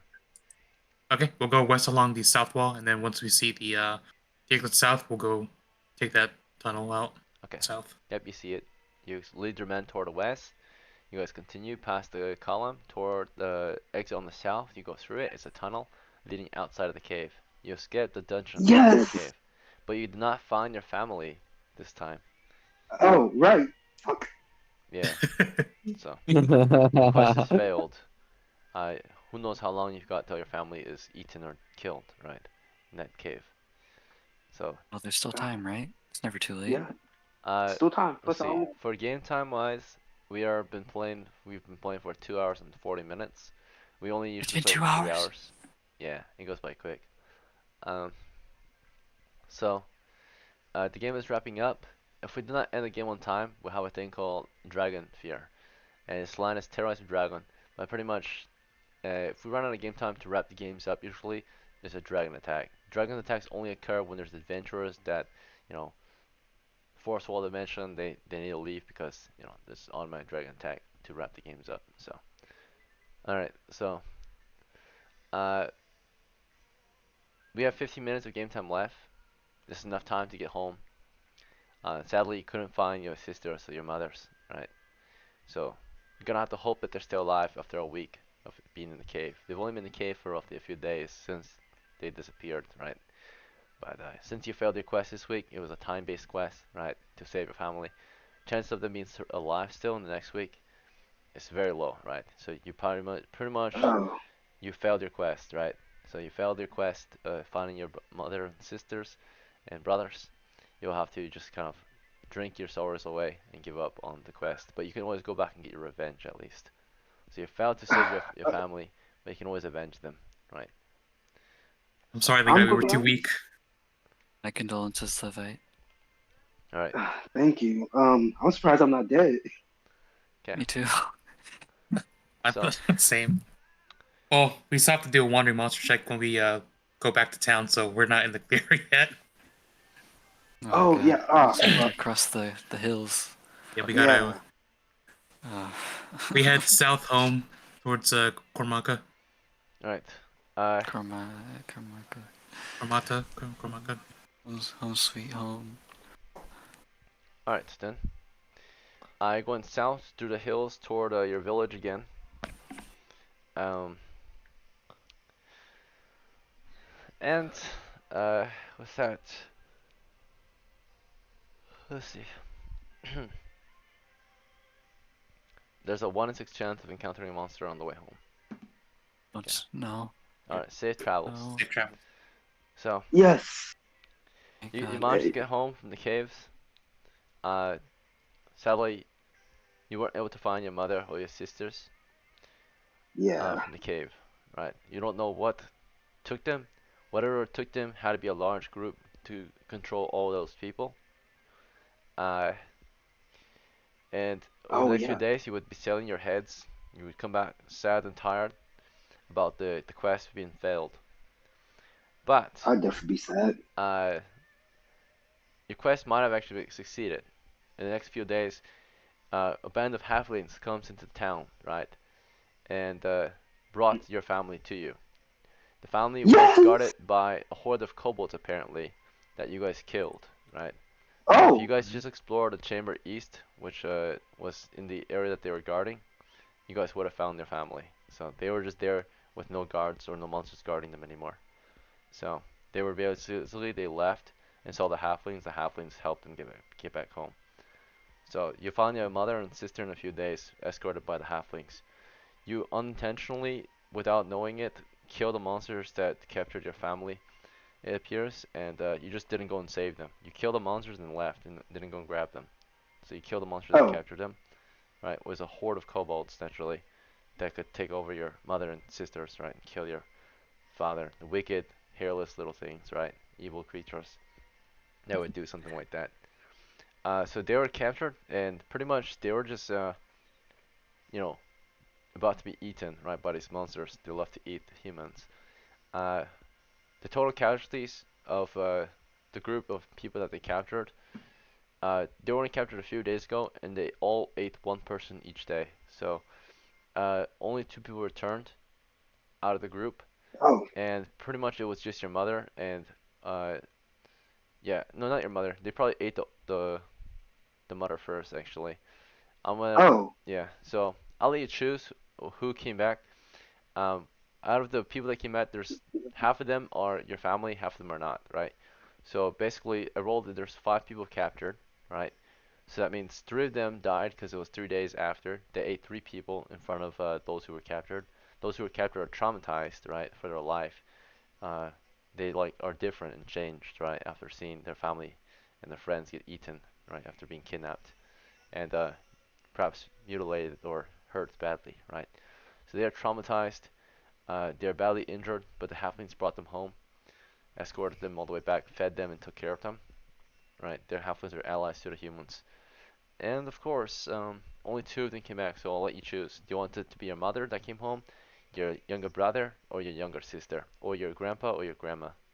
Who came home alive? I guess my younger brother and my younger sister. The You one only that get would be one. the You only least get mad one. at you. So, Oh, I only get one. Okay, great. because the other one is the That's other even better. someone else's family, the farmhead's family. Which one did you pick? I think he I went guess my younger young. brother. Younger brother? Yeah, Okay. yeah, yeah, Alright, yeah, younger so brother. whether you had other family members or not, we know that you at least had a mother. And sibling wise, uh, let's see. We'll roll a. For siblings, I guess we'll just do a d20. Alright. In your direct family, uh, you had 17 direct family members, whether they were siblings, uh, grandma and grandpa, step brothers, step sisters, right? Your family was pretty large, right? Half of them were men, of course, or yeah, half of your family were men. Those were killed right away. So there was maybe 8 people that were kidnapped in your family that were just elderly women or younger women slash younger, and the boys were also spared. So of those 8 people, right? That means your mother was killed. She was one of them. Your grandpa and grandma were killed, and then that means that leaves 5 more people. So those 5 more people were all your siblings. One of your siblings out of the 5 survived. The others were probably killed during the raid, or not even there to begin with. So, because there was only a total of 5 people that were captured, actually kidnapped. So technically, Yep. you probably still have other siblings in town. Then you had a total of 5 siblings, right? Only 2 of them were brought to the caves, roughly. 2 to 3 of them were brought to the Oh, caves. okay, good. So it was just your mother, your brother, and that's it. And you only lost total family members lost in your whole household was your father and your mother. Then in the end, because you saved your brother. Oh, So you only lost your okay, mother and let's father. go. So that's it. So all your siblings, are, they're in the town already. Or the only sibling that was captured was your younger brother, and you found him, or the halflings brought him back. He's traumatized because he saw mom get eaten, so Oh, alive. She yeah, was Lord. paralyzed and not eaten alive, but she was ripped apart by the wicked dogs, and they ate her like dogs, right?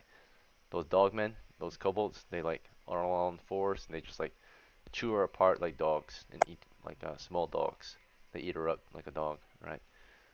So they did their thing. They ate your mom. Your brother, he's traumatized. Let me see if his morale's broken. If his morale's broken, he's like actually traumatized, and he's not gonna do anything else in town. All right. Oh, Lord. So he is traumatized, but he looks like he's gonna recover from it. That means he can go Oh, okay. and get revenge, right? Go and kill more of those Yes. monsters in the future. You can hire him as a Thank you, little brother. squire. But that's the end of the story for now, right? You guys get home. You're victorious. You get your treasure. The Lord pays you well. He sees you're bound to survive the expedition. And for a monster you killed, he pays you well, right? He pays you 5 silvers a head for all the monsters you killed. So that's a total of 125 silvers, right? A fortune for hunting all those monsters. A small fortune, okay? And then for the families you brought home, he pays you an additional money as well. Out of his own pocket, he pays you for saving the 3 villagers you did. The bounty you put on the 3 villagers is 5 silvers a person. So You get an additional 15 for saving the mother, or not the mother, the brother, and two other farmers, right? Family members. It was a young lady and an old lady that were spared. So they are grateful for the halflings. They're grateful for you guys after they hear that you guys were the ones who killed all those monsters that, of course, kidnapped them and ate them, right? Or, you know, did horrible things to them. Uh, but yeah, younger brother is just very quiet for the next few weeks, right? But he is not like broken, not insane. He's just really quiet now. All right, that's Oh, it. okay. Yeah, because naturally, if you're a young brother, you see your mom get eaten and all your sisters and Yeah. all those strangers that were your friends or family, right? Basically family, that you all work together, live together. Your neighbors, they all got eaten in front of you, and your father was killed by these things too. So he talks about it. He talks about like you ask him what happened that night. He tells you those things came in the middle of the night. They were all over the place, just chewing through father, chewing through um, master, chewing through everyone, right? Just eating all the men. The men were trying to fight them, but it was too. There was too many of them. 25 of them raided the homestead, the farmstead. I mean, and we're just. He woke up to them just chewing them apart, and one of them or a few of them grabbed them and just dragged them away, right into the shadows, right into the hills, and forced them into a cave. Okay, so that's it. That's his story. It was a few nights ago that Okay. happened. Those demons came in the night and want to eat them. So the demons are close. They live in those caves to the north, and in those caves, also connected are the halflings' homes, right? The halfling hills. So the halflings are at war with those monsters in that cave right now. It's a very dangerous time for those halflings, right? But the village is Definitely, also definitely. somewhat under threat. Naturally, the farmsteads and the farmlands to the north were raided a few days ago. You guys have dealt with it. You returned the survivors, and that's pretty much it. So to divide the treasure, a total treasure bounty came to 135. No wait, 140 silvers total. It's gonna be divided between the five of you for the adventure. You can send some money to the men who died in battle with you, right? So I think that sounds fair. equal shares to Yeah, that everyone sounds. Yeah, that because sounds. they all participated in that fight, right, and died in battle for it. So Laurentius a fair share, Aldith a fair share, Evelina a fair share, Griffith a fair share, and Levite a fair share, right? Yes. Okay, equal shares Yes. to everyone. You all did your part in the expedition. You send money home to those who lost their family, right? What they deserve for their battle. Okay, uh, 140 silvers divided five ways is 28 silvers per person. So Laurentius gets 28. Aldith's heir will get 28 silvers, right? Uh, Evelina's heir will receive 28 silvers. Griffith, you receive 28 silvers. And Levite, you receive 28 It's silvers. not specifically air, right? Just my next character. Well, in it's your next it's gotta be your heir. It's your next character. It's Aldith's heir, right? How else would you get the money, right? It was awarded to It's Aldith. under my house, so it's under the house of Yubi. Doesn't matter. Body Okay. was not retrieved, so. It's not like the normal XP inheritance, it's actual money, like just plain money that's gonna Oh, send. oh, just money. Okay, I thought you were talking like about character inheritance. It's gotta be my new higher. Yeah, okay. Alright, well they just send money to your house pretty much, right? Okay, If you yeah. don't want the money, UB, we'll take it. No, I was Yeah. just somewhat. I was confused because you said the air, and I was never Well gonna yeah, make an air well, for Evelina. in Not the air, bro. in You've already response been to through this, Ali's bro. death, this money is not awarded because of the house, it's awarded because Aldous is dead, so they want Aldous to get they want his next of kin or her next Evelina's next of kin to get 28 silvers, right? Like she deserved because she died. The next adventure. Yeah, adventure. Sure. Yeah. Yeah. All right. Well, that'll be it. Thank you thank you everyone for playing, and until the next one, have a good rest of your day. Talk to you Are later. you Thank you. gonna Thank you. host in 2 hours like usual? It's Sunday for me. I can't. Oh, he can't. Okay. Alright, have a good night.